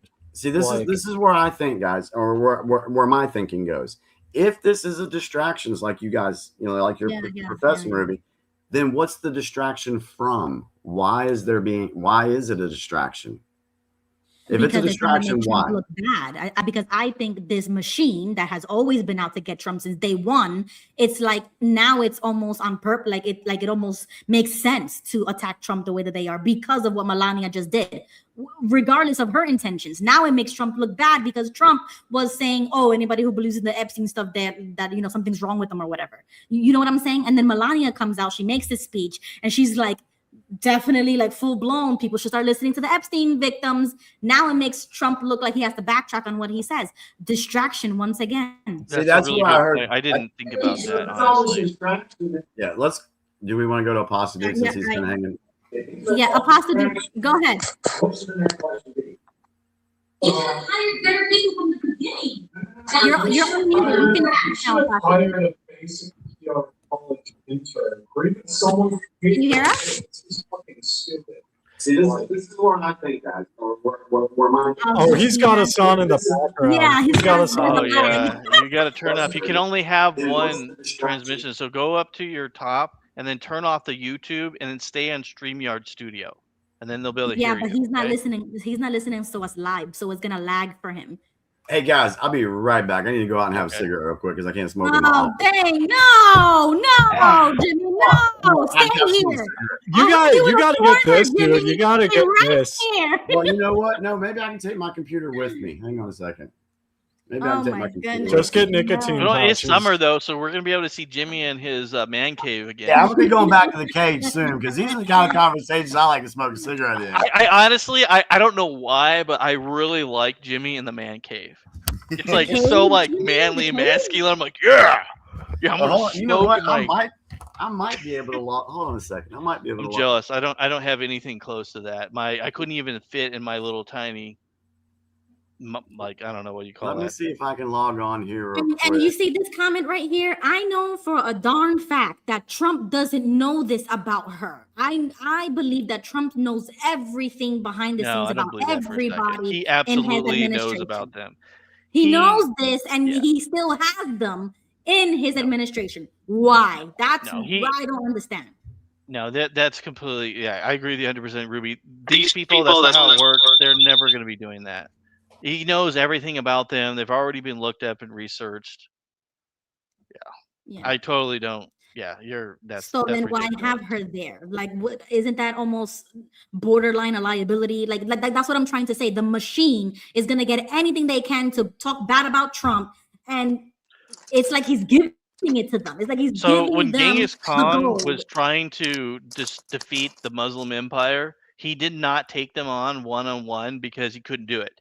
So he convinced them to fight amongst themselves. He gave money to some of them and then turned on them at the end. That my opinion, that is probably what he is doing. My opinion is that Trump is taking some of these other sides of the occult and he's saying, hey, we're bringing down these guys. You could stop doing this and then you can keep on doing this, but you're going to have to agree with these terms. And they're going, okay. And then that's basically what I think is happening. I think it's the same. I think it's the Mongolian strategy, is my opinion. Well, the Mongolian strategy is a little bit different here because like my understanding of like the Christian lens of the occult is it's much more unified than like the Muslim nations were. And Genghis Khan had another strategy on top of that where he did that. But one of the key things he focused on was he focused on the smaller tribes that were being harassed by the Muslims and say, hey, you could have your freedom of religion. You can keep your culture. Here are some swords. You just carry our flag. And they did. Yeah, and he also gave them huge, like some of the armies, he'd pay them off. They'd be leaving with piles and piles of gold on their horses, and then they get a couple days away, and then they're exhausted and carrying all this loot, and then Genghis comes up there and wipes them out, takes the loot back. I mean, I don't Trump is I not don't I stupid. don't I He's a don't chess think player, that's and he plays at but professional level. I don't see that when it comes to like the occult personally. I don't. I think he's actually getting something from it. Like there's Ruby, like even I noticed this was there's something different, not just about the way he behaves, but just like his mannerisms, his energy, like there's something off, right? And I get it, like I'm not Christian, people might think I'm nuts or woo-woo or whatever, but like this is my sphere and I noticed something was off.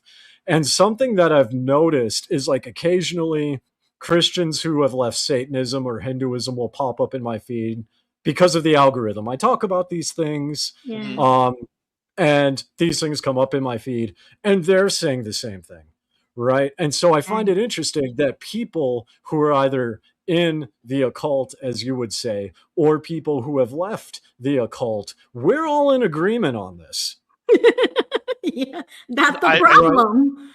I find that to be interesting. I find that to be at the very least interesting. I can't say for sure, but it's just interesting, the difference in energy and mannerisms, and that Christians who left the occult, as well as people like me who aren't Christian, we're actually agreeing on something for once. Oh, so he's unifying people.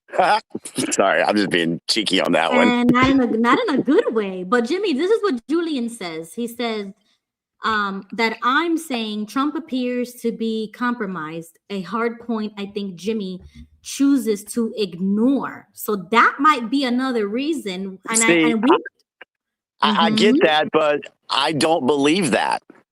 I know you don't, but that's why I brought up this topic, because it's like, how could you not see that and then think he's trying to do what's in our best interest? Because I see other things going on. Okay, so remember how everybody thought I was freaking crazy with COVID and the jabs? Remember? Yeah, but that's not really spiritually I'm just saying. But what I'm trying to convey to you guys is I've looked at things differently since 2020. Than what the mainstream media, what other podcasters, influencers, what they said. I was against COVID. I was against the jabs. I was against a lot of things that people thought I was effing crazy for. But come to find out, I was vindicated on that stuff because I was right. Now, I'm not saying that I'm going to be right about this thing with Trump, but the same way I research and look at stuff with what's going on right now is the same process I used back then. Right. So my process of looking at information is totally different than everyone else's. Okay, so let me ask you this. Is there anything that Trump has failed to do in regarding to his promises when he ran for the second term? Have you noticed any failures? The biggest thing that I want to see and that I'm a little frustrated with is more like getting rid of the Federal Reserve right now. I want the Federal Reserve gone. I want the IRS gone. And that's something that, we've got a good start with the tariff situation and he called it the external revenue service. Okay. I want to see more action on that. That's one thing that has frustrated me because I just had to pay my fucking taxes here last week. And I'm like, why are we still? Another thing, I'm looking at, the economy right now, and I'm like, okay, all right, something needs to break very soon because there's a lot of people out there that are struggling. I want to see I want to see some changes in that pretty quickly. Now, I think it'll happen here in the next couple of months, but I'm not happy with it right now. So I'm not saying that I'm this fall over on Trump's feet and worship. I don't worship anybody, but I see a different things playing out right now. Now, that's why I tell everybody, I don't care if you like me or not, or accept what I don't freaking care. But I want to see how things play out. And I think things are going to play out in a way that is actually going to shock everybody. So I agree with you. And another thing to add to that list is about the deportations. He has not nearly deported the amount that we could have seen already. I feel like he's had obstacles put in his way on that, and we go back to the corrupt judges. Yeah. Okay. I mean, he's trying, but it's hard to do when he's being stopped every way. Yeah. And then with the shooting after that, then ICE agents are being threatened and everything else. It's just completely because I mean, if you're an ICE agent and like the libs find out who you are, they will literally try to kill you. Yeah, they will. It's insane. Yeah. Right. Okay. So how about this? This comment from Latin America. Okay. I believe Trump has sold us out to foreign interests, Israel, and we have talked about this already. I agree 1,000%. Yeah, I've saved some videos on that, and what time is it now? It's 11:14. We had some other things we want to talk about tonight, but I have some videos saved that will explain that. I know there's people that believe that because that's what the mainstream media is pushing. That's what social media is pushing. Some of these influencers, they're pushing that. I don't agree with that either. Okay, so Fighter of Truth makes a great comment, so that can lead us into the video that I wanted to play for you guys. The Melania speech, because that was the most bizarre thing that I've seen from Melania ever. So Fighter says that Melania's friend, Amanda Ugaro, she's coming out with big secrets in their life with Epstein, and I did see those posts or whatever. And the fact that Melania did what she did, said what she said, that's what's got me a little bit fearful. It's got me a little bit scared. But I wanted to play it for you, Jimmy, so you can see what she said. And you let me know how you feel about it. Melania Trump has been talking about human trafficking for a long time. Yes, she has. Yes, she has.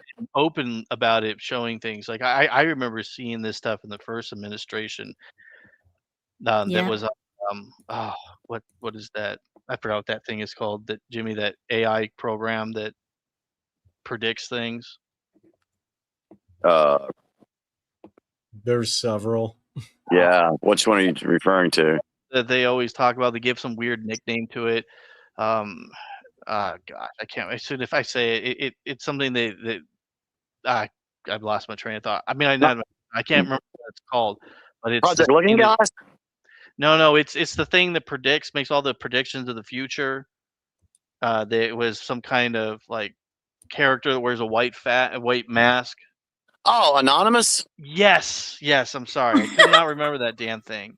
Okay. Yeah, when that first came out, I had seen the stuff about Melania Trump way back in 2018, 2019. Right. And so I'm just saying. I'm gonna tell you right now. I wasn't surprised about this at all, honestly.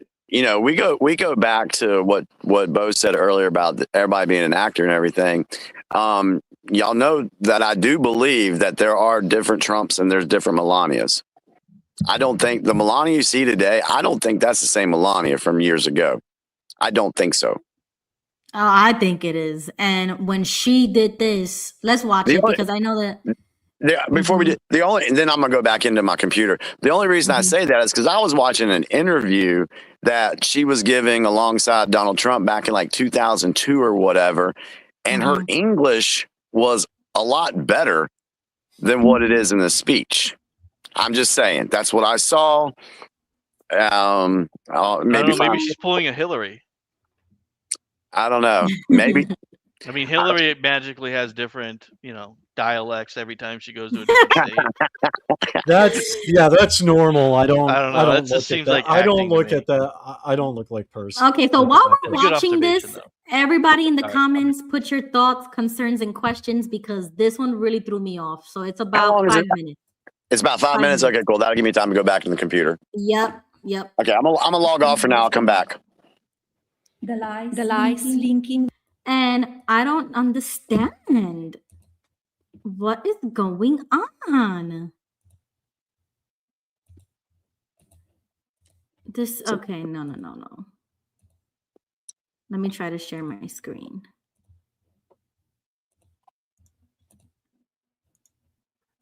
Why is this doing this to me? Good afternoon. Oh my word, bro. Like, you guys can't hear it, right? Like, it's... No. Oh Negative. my word. All right, guys. Well, I guess you're gonna have to look it up yourself. No, I'm just Oh, are you kidding. serious? Yeah, because I can't play it. It should share my audio. You mean we actually have to do things? Right? Like, this is so weird. Ruby, Bo, do you have your screen open or anything where Ruby can send it to you and you can play it? For Jeffrey, Well, we could try that, but remember Need when to I tried end doing my thing, today. we couldn't hear anything on my end. the individuals lying about I can hear it now. Word. Yeah, but that's not... It was massively echoing. Yeah, massive. So I'm gonna have to get the statement and just show it to you guys instead of watching her say it. Where is it? Okay, maybe that would work if I get the statement, because she posted it. Let's see. Oh, excuse me. And let's see.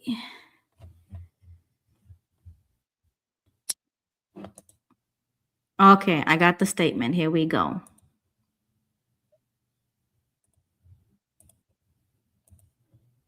I love these conversations. They're so fun. Yeah. It's Yeah, nice. they are. All right. So and it is alleged that Trump didn't even know that she was going to be releasing this, let alone do the whole conference. I don't believe that one bit. I think he did know what she was going to do. I do not give any benefit of the doubt with Trump. Okay, so let's read it. The lies linking me with the disgraceful Jeffrey Epstein need to end today. The individuals lying about me are devoid of ethical standards, humility, and respect. I do not object to their ignorance, but rather I reject their mean-spirited attempt to defame my reputation. I have never been friends with Epstein. Donald and I were invited to the same parties as Epstein from time to time, since overlapping in social circles is common in New York City and Palm Beach. Let's pause right there. Are you buying that? No, because I've seen pictures of her kissing Epstein on the cheek. What kind of bullshit is that? Right? Like, overlapping social circles. Like, yeah, I'll just start kissing people in my overlapping social circles. I'm not even friends. Well, that's believable, you know? The only thing I'll say to that is, Whoopi Goldberg came out on The View, and I cannot believe I'm quoting Whoopi Goldberg, but, she was mentioned along with Joy Behar, and they used that same thing. They said that, from time to time, you get invited to parties where there might be some other celebrities or some other people there that you didn't know was going to be there. I can actually see that happening. Sure, but you don't kiss them. Right, You don't exactly. dry hump them. And was that a legit photo? Was it a legit photo? Because you're gonna have to share, Dave. Yes. So find the photo, please. I gotta find this now. Yeah. Okay, find it. I'm gonna continue. Yeah. She says, to be clear, I never had a relationship with Epstein or his accomplice Maxwell. My email reply to Maxwell cannot be categorized as anything more than casual correspondence. My polite reply to her email doesn't amount to anything more than a trivial note. Let's pause right there. Are you believing that one, Jimmy? Yeah, I'll give her the benefit of the doubt on that. That she's emailing Maxwell, and they're just talking. Because there was no other information to go along with that. So I'll take it for what's been said so far until further evidence comes out disproving that. Okay. Continuing, she says, I am not Epstein's victim. Okay, let's pause right there because when she said that, that's what took me by surprise. Why would she say this? Because They say that Epstein introduced her to Donald Trump, and that Donald Trump, that she is the handler for Donald Trump. Yeah. But she already said, okay, maybe she says it later on, but she already mentioned she's going to be doing lawsuits against these people, and so she's making a statement to the public that's going to allow for her to sue them, because she's saying these things are not true. These people are saying these things, and there's going to be lawsuits coming, and I believe it has something to do with the merger with Paramount. Yeah, I agree. So apparently the picture I saw is not actually legit. I thought it was. So that's my bad. Wow, that's great. We found that out in real time. Thank you so much, Dave.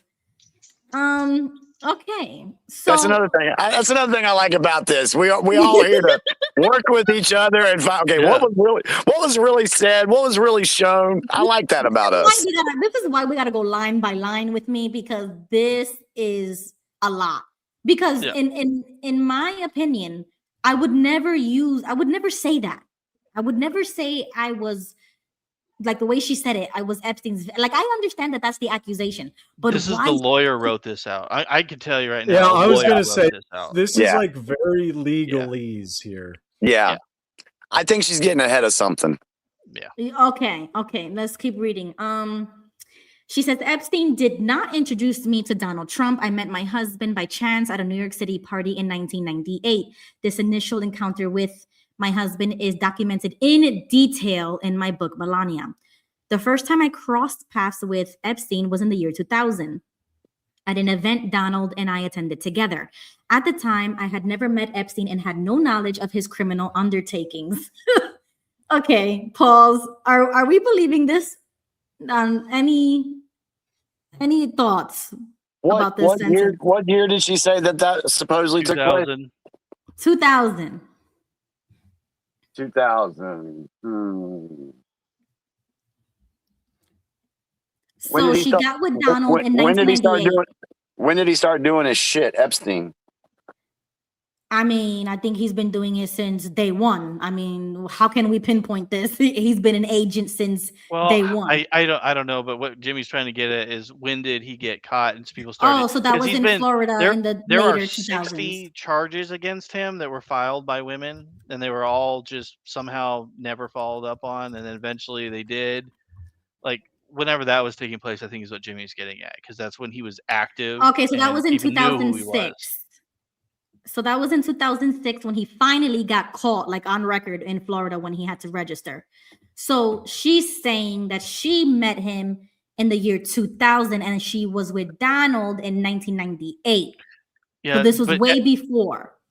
Epstein was also around the modeling agency, and he owned some of them too. So she would have known him. I mean, if you're I don't know if you guys have ever had any friends that worked in the modeling agency, but the agents and stuff know one another, and it's a really small, niche little group. And I don't believe that for a shit that she didn't know who he was. And right, I don't mean to be offensive, but they have pretty dirty lifestyles, most of those people. Yeah, what I've seen, like drugs, sex, all that kind of shit. Yeah, like.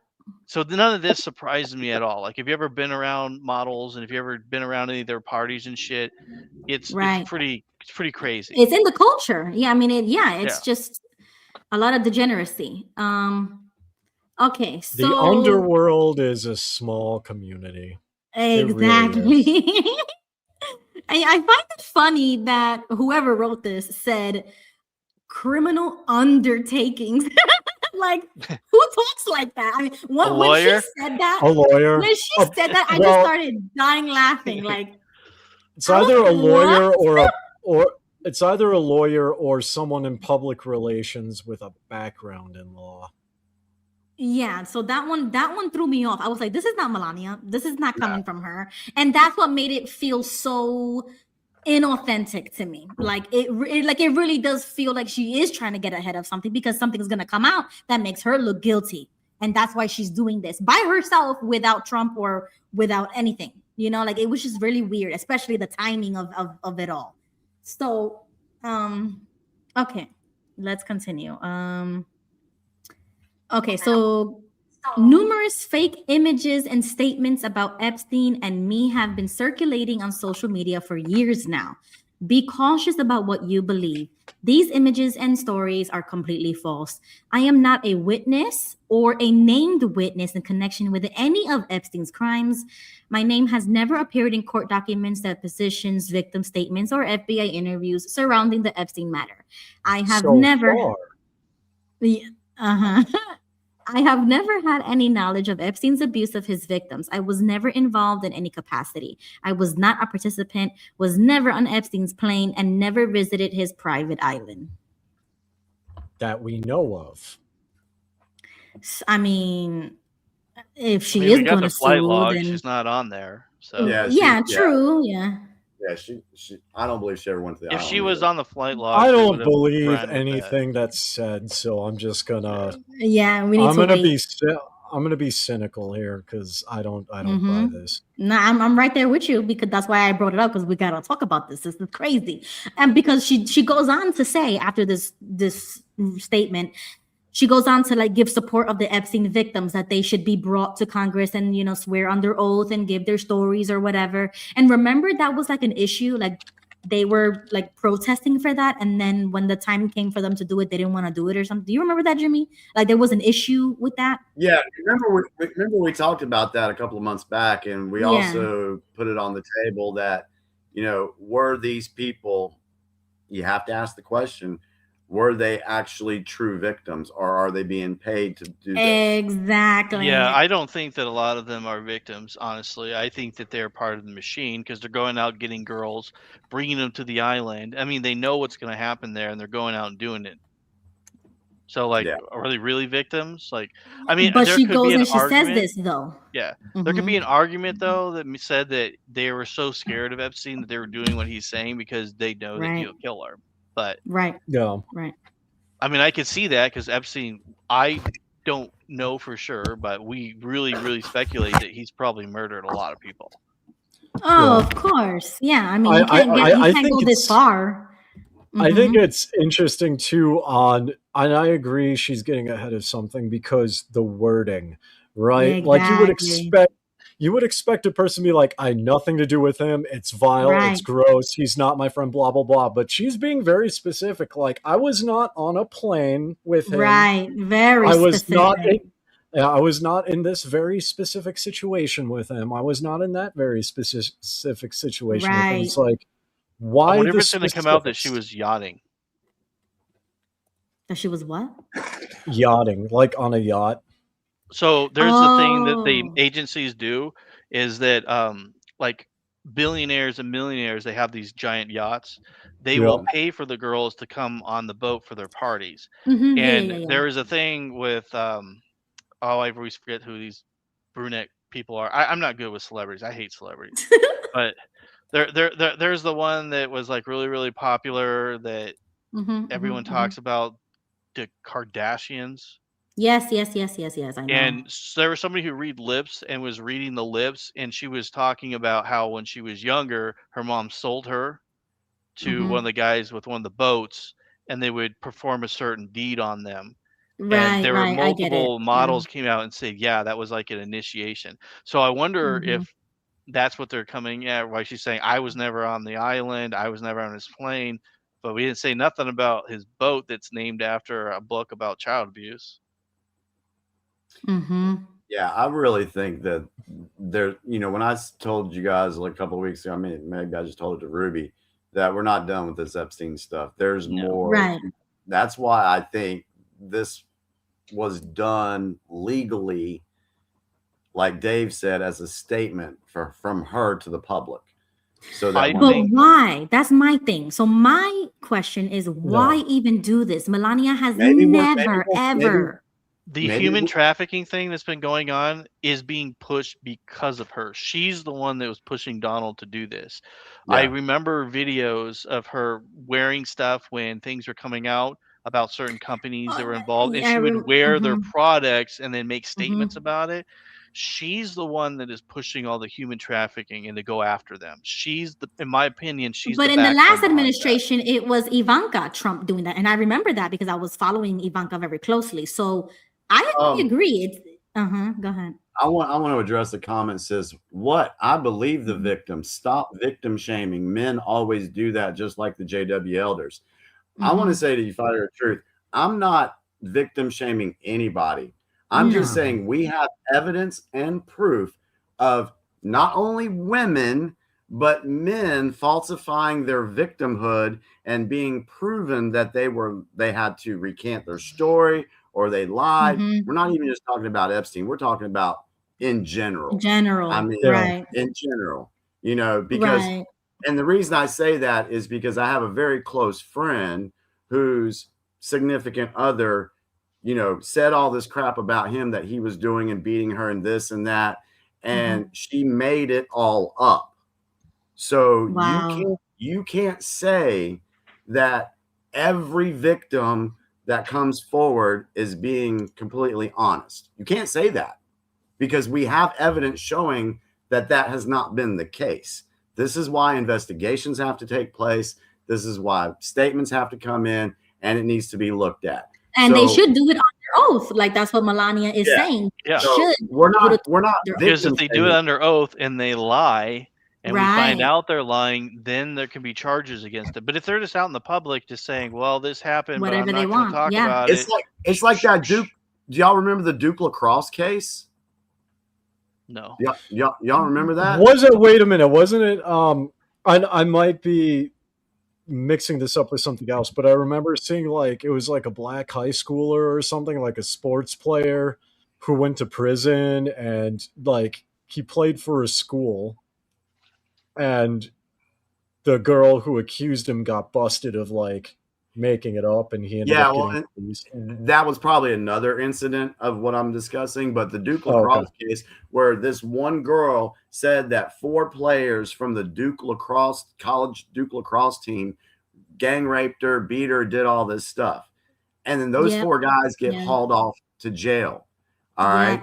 And it come to find out after 2 years of investigation, court, lawyers, all that stuff, come to find out she lied about everything. What year did this happen?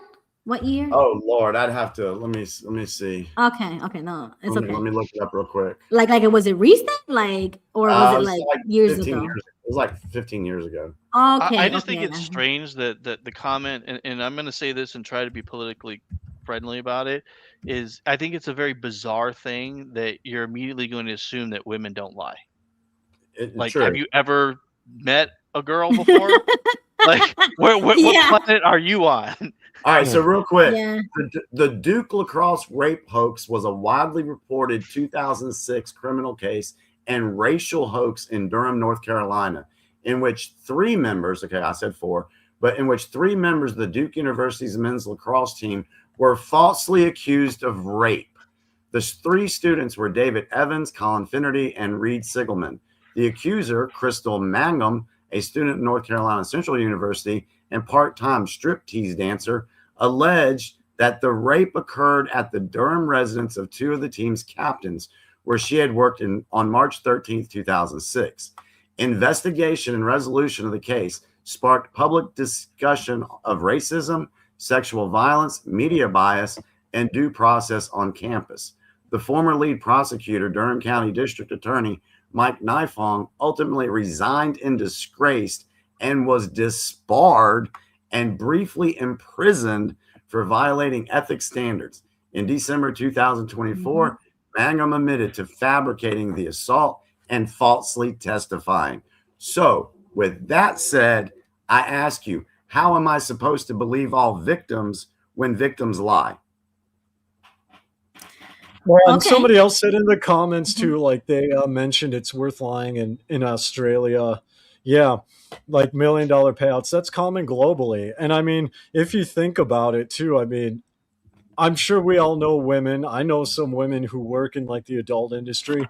They would gladly do this for the money. if they Yep. think they can get money out of you, they will drug you. I know. I went to high school with one girl who became a stripper, and she got on board with Nicki Minaj when Nicki Minaj was bragging about drugging men and robbing them. She does that. Yeah, that was Cardi B. Yeah, I Oh, that was remember. Cardi B. I thought it was Nicki Minaj that did that. No. Okay, It was they're all Cardi. the same to me. They're all the same. Exactly. I I can't even I tell get them it. apart anymore. Stormy Daniels is another. Like, yeah, like women do this Yeah. too, right? Exactly. So, but hold on, JG made a great comment before. I'm going to bring it up now. That the suspicion was that Trump is being blackmailed by Satan Yahoo to continue the Iran war, or else Melania's Epstein pass would come about. What do you Ooh, think I've never about heard that? this. That's some juicy bit of garbage right there. I Yeah. actually saw that floating around. I'll be Yeah. honest. I don't know what to make of that because I Yep. mean, on the one hand, Melania has an interesting past herself, but on the Mhm. other hand, Netanyahu doesn't have to blackmail Trump to do it. Trump has an incentive to keep it quiet if it's true because it's his wife. That's true. That's true. Yeah. But I don't know. You see, it's like the way she did it, the timing. So Jay also says the timing is important. It must be related to Iran. Trump's being blackmailed by Netanyahu.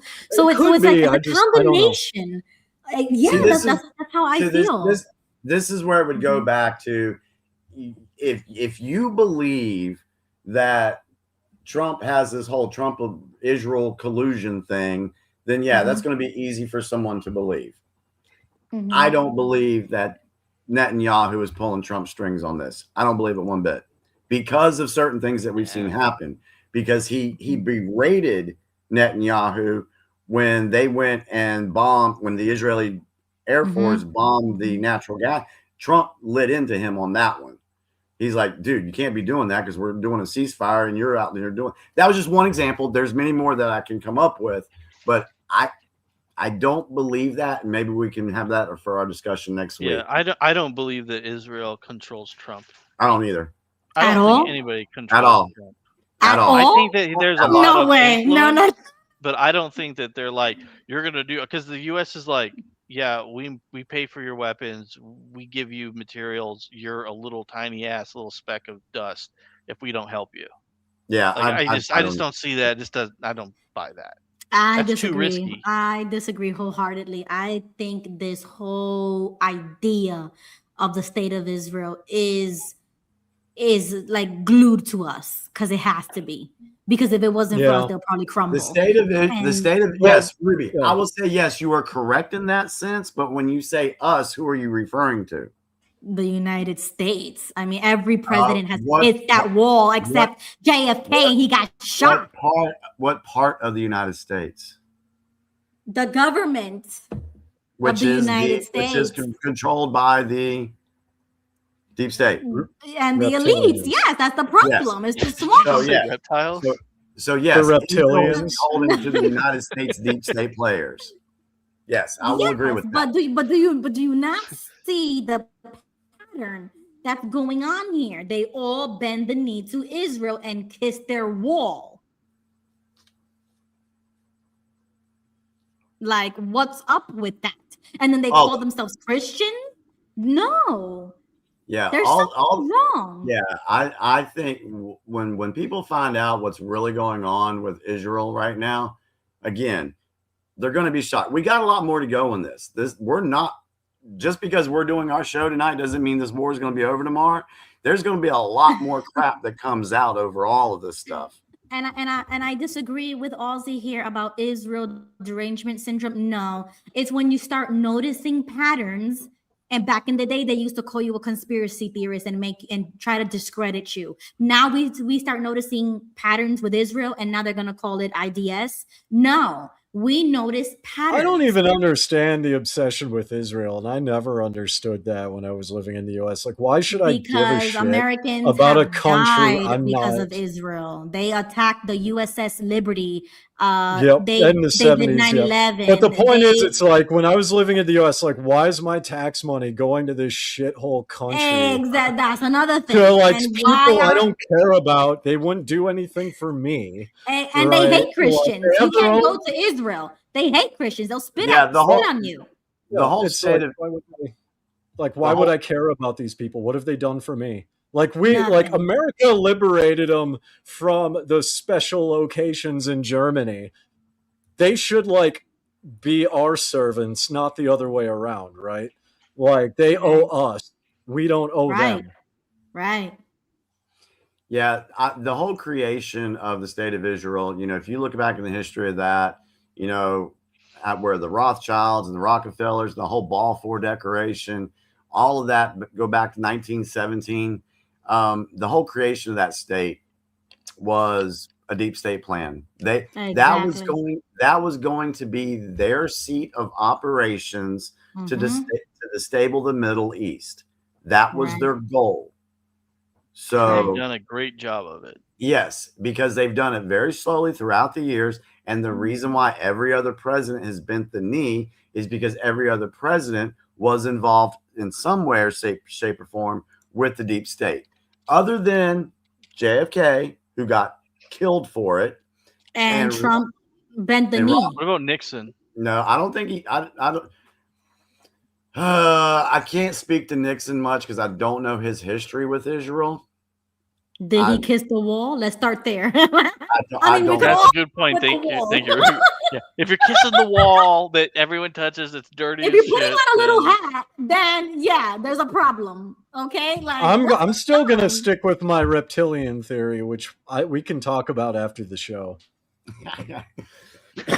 I mean, so that's funny that you say okay, that. So okay, hold on, because if you're gonna dismantle the deep state, Jimmy, then that would mean Israel will no longer exist. Exactly. That's why we're saving Israel for last. And they're not gonna let that happen. The deep states, but the deep states doesn't want their child trafficking and human trafficking to stop. The deep state doesn't want their cartels to be blown out of the water. The deep state they're not gonna. That's what I'm saying. They're not gonna allow that to happen. They're not gonna dismantle the state of Israel. There's things that before they wouldn't allow have happened to them. So they're losing millions of dollars from the child trafficking, human trafficking. That they use that's their money. That's very profitable to keep them running. The cartels get all their money from the drug stuff, and they use that money to fund their operations. That's being cut off. No, it's just moving overseas. It's coming over here to Asia. Child trafficking has not died down at all in Asia. In fact, it's increasing. It's just shifting. It's no different than the stock market, right? Because when people see the stock market go down, everyone thinks, oh, they're losing money. When in reality, people are making money off of shorting and put options. While it's going down in one place, people are making money in another place. That's the problem. I know that child trafficking, human trafficking is huge in the Asian theater. I don't know about the whole operations being shifted, because if you got operations in the Caribbean and South America, how does that get shifted to Asia? I don't know. I'm just asking. I mean, it can go in a variety of ways. It can go by immigration, the actual moving of human persons, also investment, which is really interesting, because if you guys take the time to notice, you'll see that mysteriously there are millions, if not billions of dollars that are suddenly showing up in China, Mongolia, and other countries, Russia, India's mineral resources, but they're not actually being used for mineral resources. Well, where's that money going? Right? Exactly. It's just fudging the numbers. It's really all it is. You just move money, you move people. It's not hard to do. And especially in the age of technology, like if we were like sitting on a radio podcast in 1950 America in a room, that would be hard to do. But in the age of the internet, I can wire money from my American bank account to a Mongolian bank account, and I can wire money from my Mongolian bank account to my family in other countries within a matter of seconds. Yeah, it's called Bitcoin. No, it's called Yeah. Bankwire. Mm-hmm. Yeah, like I think that's what Bitcoin was designed for, to do what you're talking about. Sure. But And I mean, guess the who point made Bitcoin? Yeah, but Yeah, I mean, I don't touch the Bitcoin point either. is, it's easy to move money, whether it's Bitcoin or whatever. Since everything is digital, it's just a few clicks of a button. You can shift things internationally. Allegedly, Epstein was the inventor of Bitcoin. So Organ that's a trafficking rabbit is hole. another one. Yeah, Yeah, I Rod saw is that. right. Yeah, Rod is right. Organ trafficking is another one. That's Yep. another way. I don't know what that is. What is organ trafficking? That's basically where they take your somebody's kidneys or Oh, whatever. organ. Oh, I was thinking like organ, like this. I was like, what? No, Yeah, organs like Okay, in your yeah. body. Oh, Yeah. yeah. No, that's a huge ass market. Yeah. Okay, yeah. Yeah, that's how I make my money. I steal organs from churches and I shuffle them around. So it's a lot of work, trust me. Yeah, I don't think any of those things are ever going to stop. But if we're the Yeah. United States, that's what we should be doing. And I hope that behind the scenes, whatever Trump is doing, he's doing it with that intention. But I feel like there's so many distractions, like with this AI picture that Melania steps out of nowhere and says what she says. And it just makes everybody turn their heads again. Like now, I mean, I'm thankful for it. I'm not saying it's a bad thing because now everybody's talking about Epstein again, but it just feels like something's off, right? Like like what we said earlier. And a lot of things are not making sense. And I can't step back on that Trump train until I fully feel confident, and I do not feel confident at all. That's fine. And here's Guys, the thing. Here's the thing I tell everybody too is like, if you are in an irregular warfare, because I think we can all agree that we are experiencing an irregular warfare right now, Right. an information war. If you were trying to plan something to take down a satanic pedophile criminal worldwide ring, you're not going to go out and telegraph your moves. No. And if you knew everything that was going on, if you knew the reasons why, or if I knew everything, or if we all knew everything that was going on and we had the answers for everything, don't you think the enemies would have it too, and they could counteract that?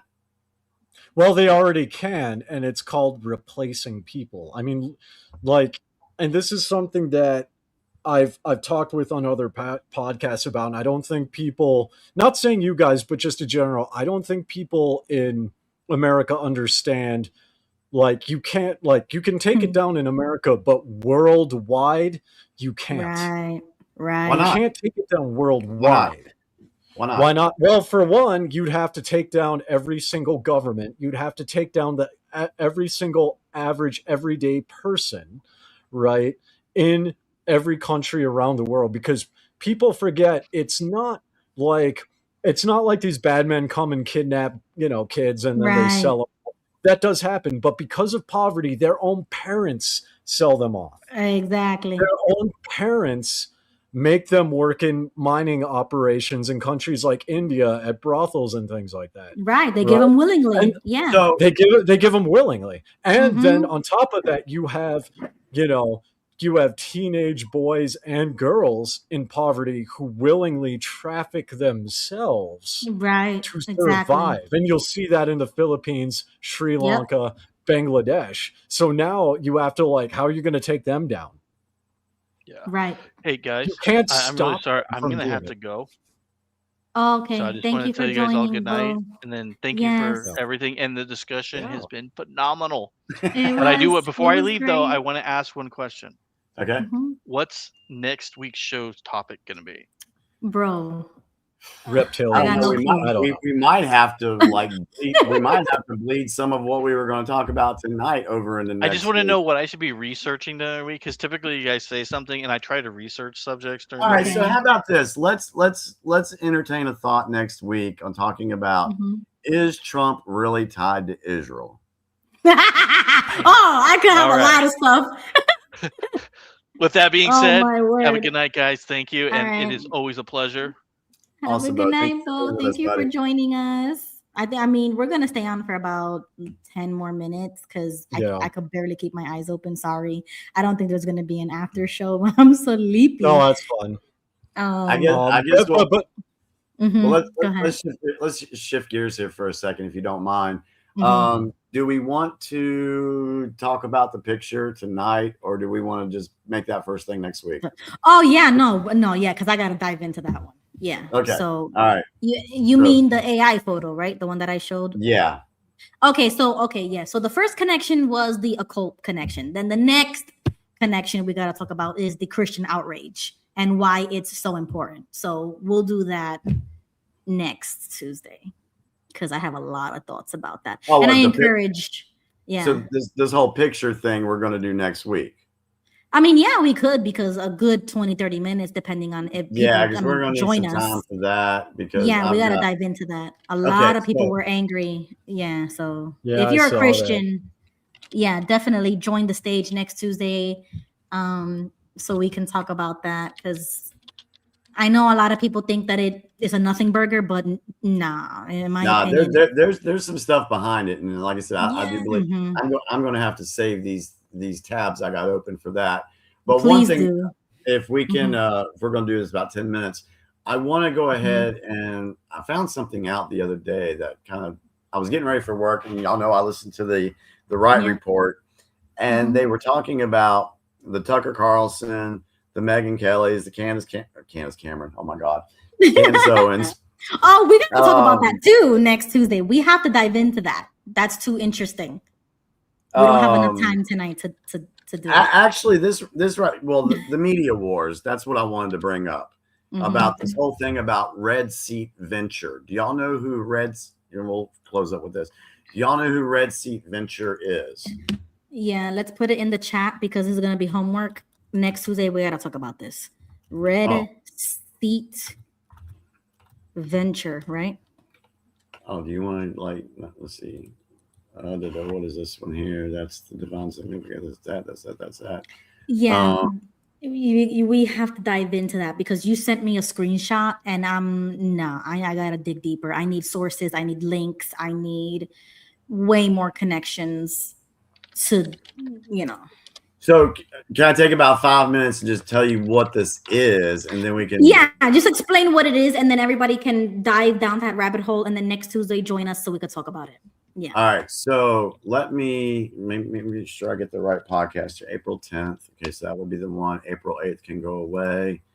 But Red Sea Venture. And I'm sorry. Go ahead. Go ahead, Ruby. Go ahead.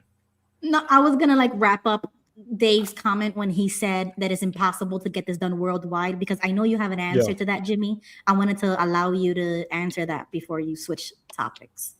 Because I do think there is a solution worldwide, but that would require a certain type of unity that I don't think this world right now is capable of doing because of dictatorships, et cetera, communism. Well, see, so the reason I believe the way I do that it can be done this way is just, yes, you do have to have a certain type of unity.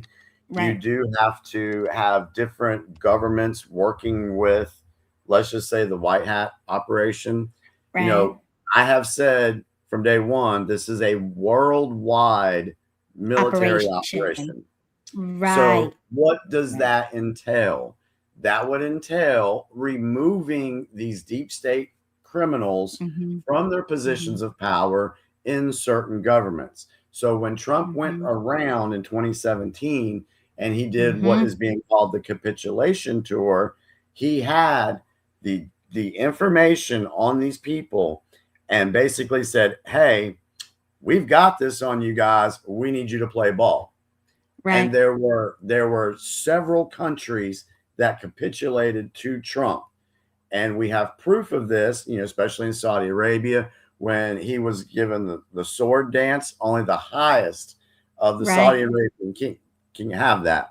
When he went to Japan, he was given some type of trophy from the sumo wrestling thing, something that no one's ever able to touch. When he went to China, he was the first American president that actually went into the Forbidden City. And when he went to North Korea, he was the first president to step over the DMZ line. So there were several countries that basically said, yeah, we're on board with you. This is what we're going to do.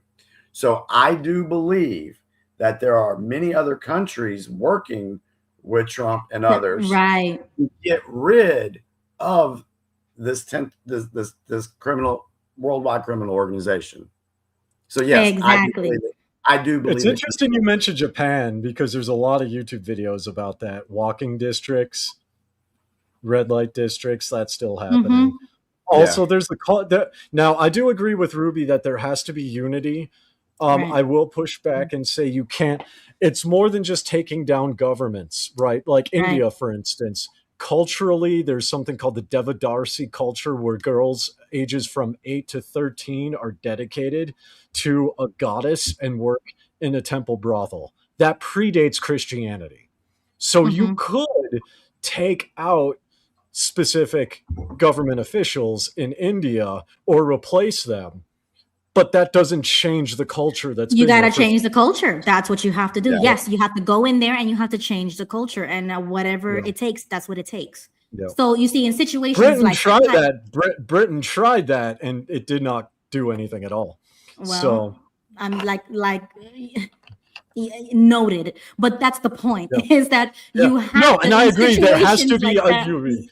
But what I'm saying is there has to be a unity on a cultural level. It can't just be government level. Exactly. Is what I'm saying. So I'm agreeing with Ruby. Yeah, definitely. Well, if you can get rid of the criminals that are in power, let's look at Iran, for example. Okay. The people that are under age 47 in Iran, the only thing they know is the Islamic regime. That is technically their culture because that's all they know. Exactly. But if you get rid of that regime and the Persian people step up and take their culture back, then their true culture. Their true culture. So they can take that back. It's like here in America. That's why we want to take back our country, because we want to go back to American culture, not this whole woke stuff and everything else that's being pushed. These other agendas are being pushed. And you know, I also take a lot of hope from the story of St. Patrick when he went back to Ireland and he, converted them from paganism. I mean, I know it's religious, but like that's the type of unity like I'm talking about. One man changed the whole nation to worship Christ. You know what I'm saying? So it's like that's how I view us. Is like that's how you change the culture. You have to go there. You have to be one of them. You have to know their language. You have to live with them, fight with them, bleed with them. You know what I'm saying? Like you have to become them and change them from within. And that, in my opinion, that only God can help you do that. And that's why I'm a Christian nationalist. Yeah, for the people to be able to change or take back their culture, they need to be able to live in conditions that allow them to do that. Right. That's true too. Yeah. So I don't think anything will ever change until these dictatorships, communism, socialism, all of that is eradicated. Then we can move forward. So hopefully that's what Trump is doing. I could only trust and have faith at this point. Okay, Jimmy. So you're up. Yeah, that's fine. It's 12. I'm going to just save this whole red seat venture thing for later. Lead us up to the peak and then say, all right. Well, it kind of goes on a whole different vibe from what we've been talking about tonight. Yeah. But it will go good with the picture thing. And whoever said it, was it J Mars or JG said, are y'all going to talk about the picture? Well, we touched on it. We did step 1. So step 1 was the connection to the occult. And then step 2 is going to be about the other elements of it. Yeah. So this has been the origins too, because Jimmy said that originated from 2024. So we want to go back to the origins, the artist, the creator, the intention. And then we're going to dive into how it came up now and etc. What I can do is I can play a clip for you guys to give you some food for thought that we can go in and talk about next week. If you want me to do that real quick, I can do that. Yeah, sure. All right. So in the meantime, Dave, stop being so stubborn and watch The Matrix. The Matrix is one of the best trilogy type movies ever. What? And the It's not prequel to my the style of Matrix. movies. What? Not my style of movies. Oh, have you seen the Terminator? Because I know like the Terminator No. movies is the prequels to the Matrix. No. So you haven't seen that? Oh my goodness! And you try to call yourself an American. You see, this is what I'm talking about. You need to watch those movies. You have to see it, especially with what the things we talk about the Matrix. Like it's literally in the intro song. Like that's the inspiration to everything. You have to watch it at least once. Yeah, the All Matrix. I need to actually go back and watch it again. All right, so guys, this is what we're going to do with this. We're just going to play this clip so that we can whet everybody's appetite. We may replay it next week, but this will give you. I know. Ah, shush. The reason I want to do this is to put a counter narrative out there to what you guys are hearing in the mainstream media, what you're hearing on social media and things like that, because you're not going to hear a counter argument on those platforms. So I'm going to give you the counter argument, then you can take it. We can take it for what it is and talk about it next week. So let me just go ahead and play it and let's go. No, I'm supposed to be, I know. I'm supposed to be outraged because the moral outrage crowd tells me that I'm supposed to be outraged. And yet I'm having a really hard time finding a reason to be outraged because I learned a long time ago that literally everything Donald Trump says and does in the public square is strategic. Everything, every post is strategic. Every time that he holds a press gaggle outside of Air Force One or outside the White House, literally every word that he uses is meant to be strategic. Everything is strategic. So when he posts things that seem like maybe they're going over the line, I learned a long time ago, instead of being outraged, the question I should probably ask is what exactly is he trying to get us to pay attention to? And the other problem is I can't really figure out what I'm supposed to be upset about in this picture. Is it the American symbolism in the photograph? Is it the military veterans and active duty military? Is it the nurse that's with him? Is it the young lady praying along with Donald Trump as he lays hands on the sick? Is that what I'm supposed to be upset about? See, the problem is I've actually read my Bible and I don't know. Oh my God. Well, we are all supposed to be laying hands on the sick. As a matter of fact, it says it right here in the Great Commission, verse 18. They will take up serpents, and if they drink anything deadly, it will by no means hurt them. And they will lay hands on the sick, and they will recover. Yes, that means me and you.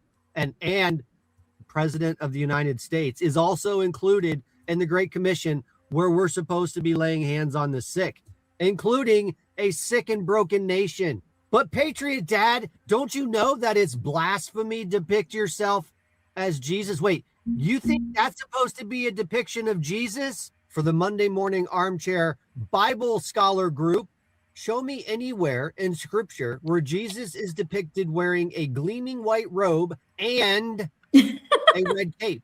Show me, because there's ample evidence of Jesus wearing a resurrected white robe.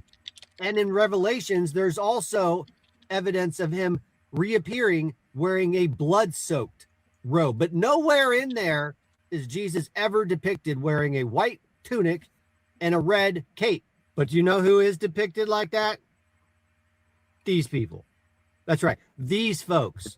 The ones that Donald Trump was actively engaged in a back and forth on because the Pope decided to insert himself into politics right after a meeting with Obama lackeys and came out and condemned our activities in Iran, which is really weird because I went to look through the Pope's messages and I didn't seem to find a single instance of him condemning the Iranian regime for slaughtering up to 40,000 of their own citizens. I also can't find anywhere in recent comments of the current Pope condemning the slaughter of Christians in Nigeria.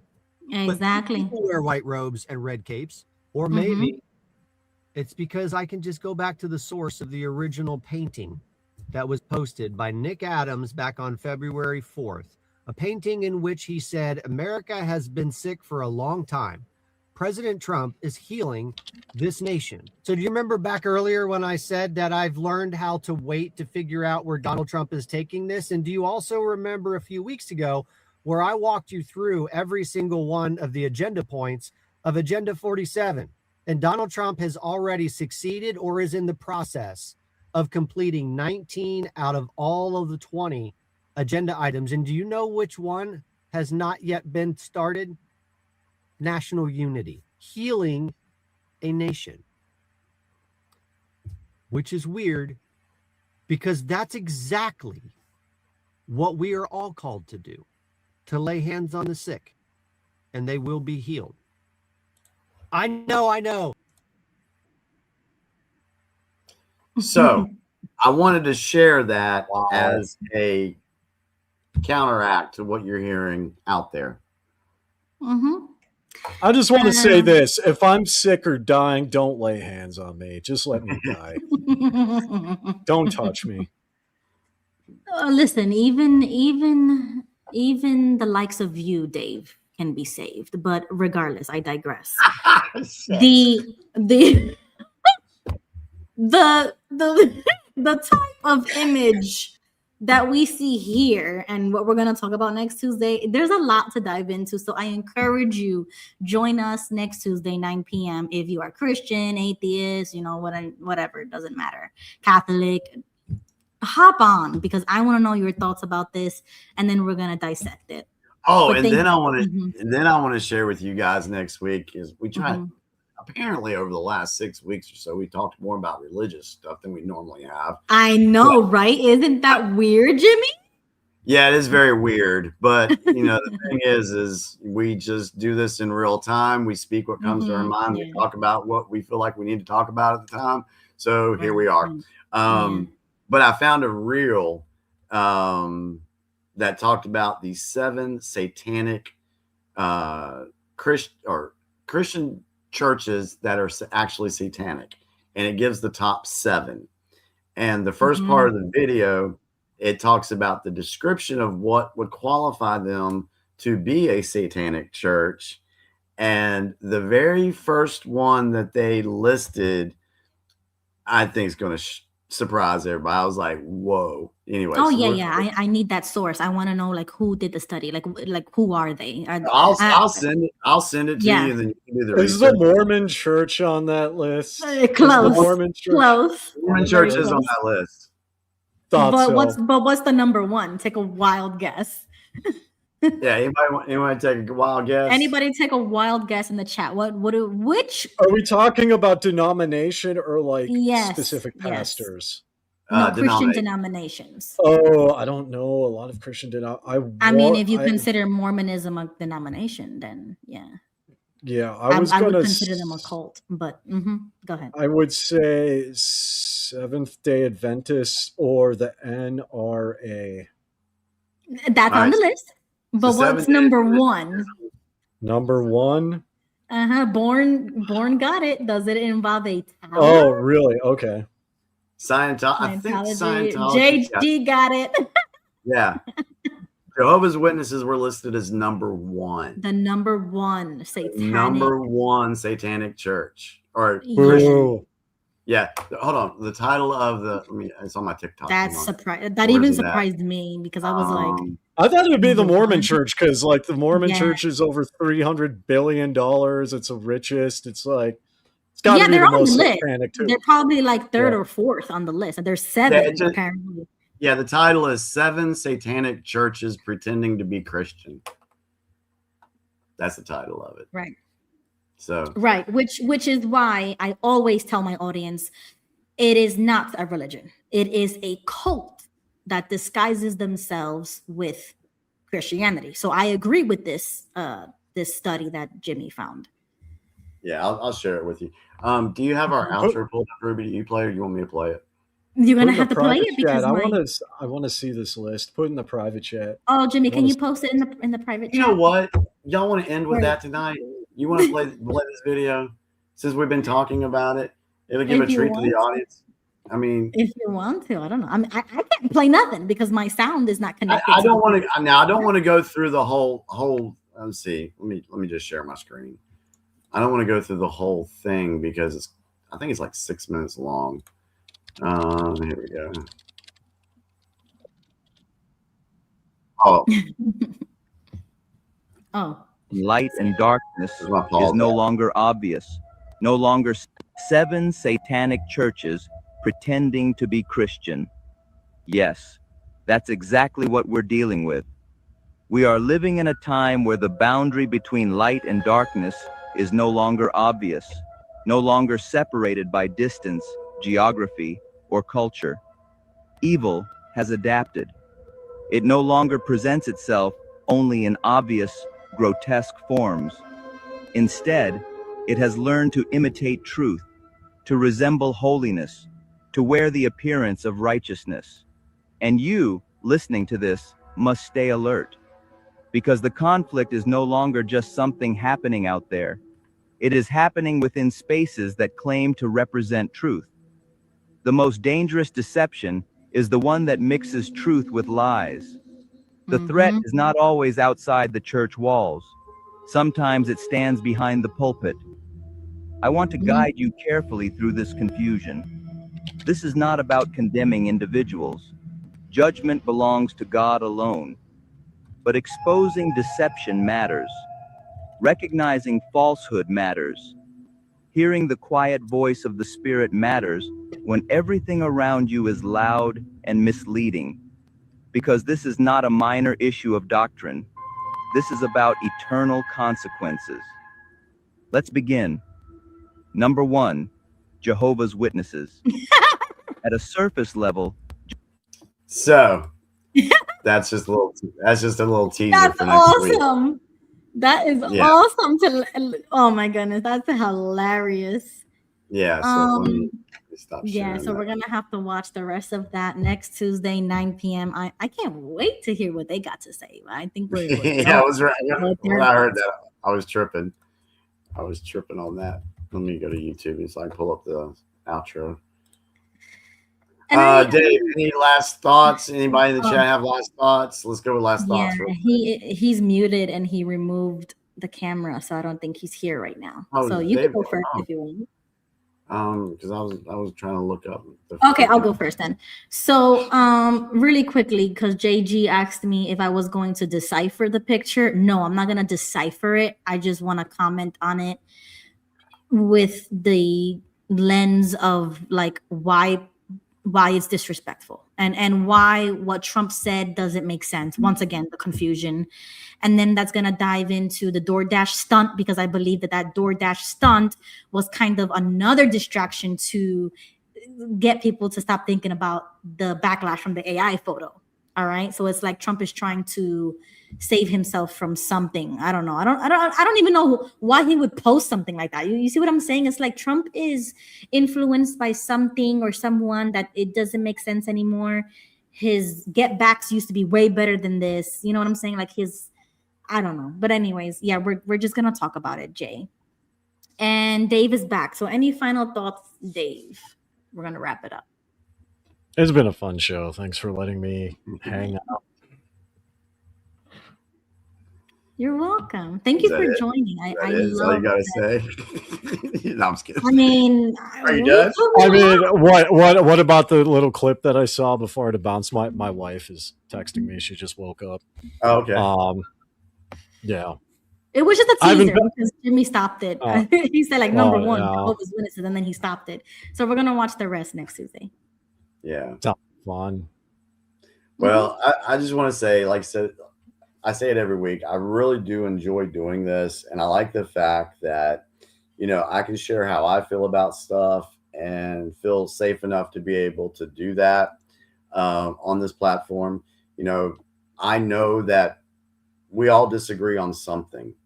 We all have different viewpoints. We have different ideas, which is a great thing. I like diversity in that regard, because at the end of the day, we have more in common than we don't have in common. You know what I'm saying? And I like being able to listen to other people's thoughts, perspectives, because sometimes, it's good to listen and be like, oh, well, okay, I didn't think about that. But that goes both ways. I'm not trying to convince somebody to believe everything I do. I don't care. I don't. I'm just sharing what I've experienced. And I try to treat people the same way I want to be treated in that regard by giving them a platform to share what they feel. You know, I want Fighter Truth to put stuff out there. I want JG to put stuff out there. If there's something that I see that I want to push back on, I'm going to let's have that debate. And I wish they would join the stage though, too. Yeah, I know, They've that'd been be cool. forever. Well, for sure. But I agree with that, though. I agree with that because it's like, yeah, I'm, like this is a pretty open space to kind of like, open up and just. That's why I'm talking a bit more about what I do. It's because I'm like, okay, this is a pretty solid space. Like I saw some people in the chat earlier. It's like, wait a minute, he's in all these things. He's in Mongolia. What's going on? This doesn't make sense. It's like, well, if you were to see my social media, like either of my Facebook pages, you would have been like, excuse me, who are you? Like, so. Yeah. And it's like, Born JW just posted, "You're appreciated, Jimmy. Thank you." Says, even if I think you're wrong. And and honestly, I don't care if anybody thinks I'm wrong. It doesn't bother me. It did before when I was indoctrinated in the Watchtower. I was afraid to be wrong about stuff. But since I've been, awake to the geopolitical stuff, I found out that it's okay to be wrong about stuff. So if in the future I get to a point to where I'm like proven wrong about some of the things that I believe or about how I feel about Trump or whatever, I have a platform here to where I will come out and say, hey guys, I was totally wrong. I have no problem doing that because I know that the intent that I have is to help people start thinking about things. I don't want you to think the way I do. I just want you to start thinking and start researching and creating what you believe, what you feel is true. That's why I don't put nobody down for what they say. Hey, I admitted I was wrong tonight on a show. So. Yeah. In real time. Nobody tell my wife. Okay. But I do like teasing, that. I'm just teasing. I love it though. I like it because it just showcases how we can do that live right here, right now. We talk about everything off the cuff. Like we don't really plan topics too much. I'm pretty like all over the place. And yet it still is, cohesive. Like it makes sense. You know what I'm saying? Like it, and the puzzle pieces is all of you guys. You know what I'm saying? Because if I was here talking by myself for 2 hours just to the camera, people would think I'm crazy. I mean, some people do already, right? But like, if you're just speaking to yourself and you're just listening to yourself, that's a little psycho to me. Like I know other podcasters do that, and that's great. But me, I need human interaction. I need somebody to push back. I need somebody to question, and I need somebody to answer my questions. I need to interrogate people. That's just me. Like I probably would have been a great, successful something if I had higher education. You know what I mean? But I didn't get that chance. So this is like the next best thing that I can do. And I've met you guys along the way. You know what I'm saying? Like all of it is just beautifully organic enough to where it makes sense. Yeah, I agree with you, Ruby. And I really do believe that, as hard as it may seem out there right now for folks, I do believe that better things are going to come for humanity. I really do believe that. Because evil can only, somebody said empires aren't meant to last 250 years. And I will agree with that. And knowing that the empire that has been built, that has taken over this country and taken over this world, they've been around for a while. And we're not talking about the Republic of the United States we're talking about these deep state globalist people that need to come to an end. They've been controlling the world way too long, and they need to go. And I think we're in the process of seeing that happen. I think we'll look back on this time period and be like, wow, I cannot believe we lived through that crazy period of time in history. And here we are now. So I believe good things are coming.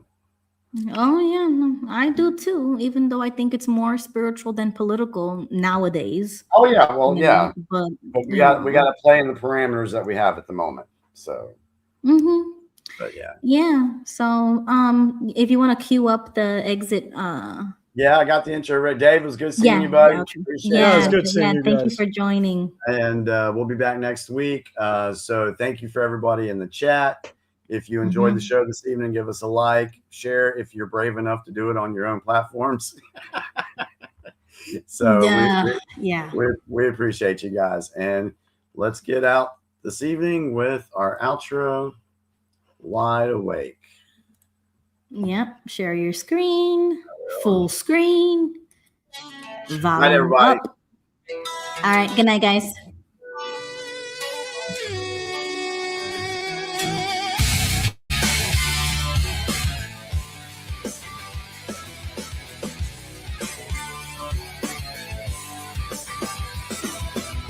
They said I lost my mind, said I was chasing ghosts and shadows. I showed them what I'd find, but they just laughed and called me hollow. Tinfoil on my head, they said conspiracy delusion. Every word I said was buried under their confusion, but I could feel it in my bones. A reckoning was coming. I'd rather bleed and stand alone than pretend I wasn't seeing something. Call me crazy, call me broken, call me every name you've spoken. Paranoid, deranged, and blind, but I had something on my mind. Now the curtain's torn wide open. Every word I said is proven. Who's crazy now at the record show? Wide awake while you were in the show.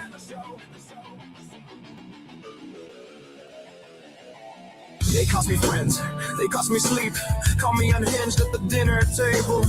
They rolled their eyes so goddamn deep, said I was broken and unstable. Lost my job for speaking out, got unfriended for the questions. Every time I raised my doubt, they made it therapy, they suggested. But I kept burning through the night, connecting every dot they missed. The only question left was when I left. And now they get this. Call me crazy, call me broken, call me every name you've spoken. Paranoid, deranged, and blind, but I had something on my mind. Now the curtain's torn wide open. Every word I said is proven. Who's crazy now? Let the record show. Wide awake while you were in the show. You call me crazy. You call me lost. You call me lost, but you never counted the cost. Silencing the ones who see before the rest already. You buried us in ridicule, but truth don't shake so easy.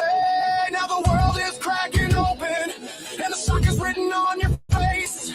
And I know you want an answer for how you got so taken in this place. Well, I can say I told you so. God knows I've earned the right, but I held this torch for all of us. Not to prove I'm right, but to give you light. I'm not here to burn you down or tell you that you failed me. I know how deep this rabbit hole goes. I know how bad the funk can feel. I was once exactly where you're standing, shaking in the story they were handing. So take my hand, I'll walk beside you. There's a way to step outside this. Now you're questioning. Now you're waking, feel the ground beneath you shaking. Truth is heavy, truth is hard, but you don't have to carry it alone. We were crazy, now we're proven, and the world is finally moving. No, I told you so, just take my hand, let's walk out of this darkness while we can.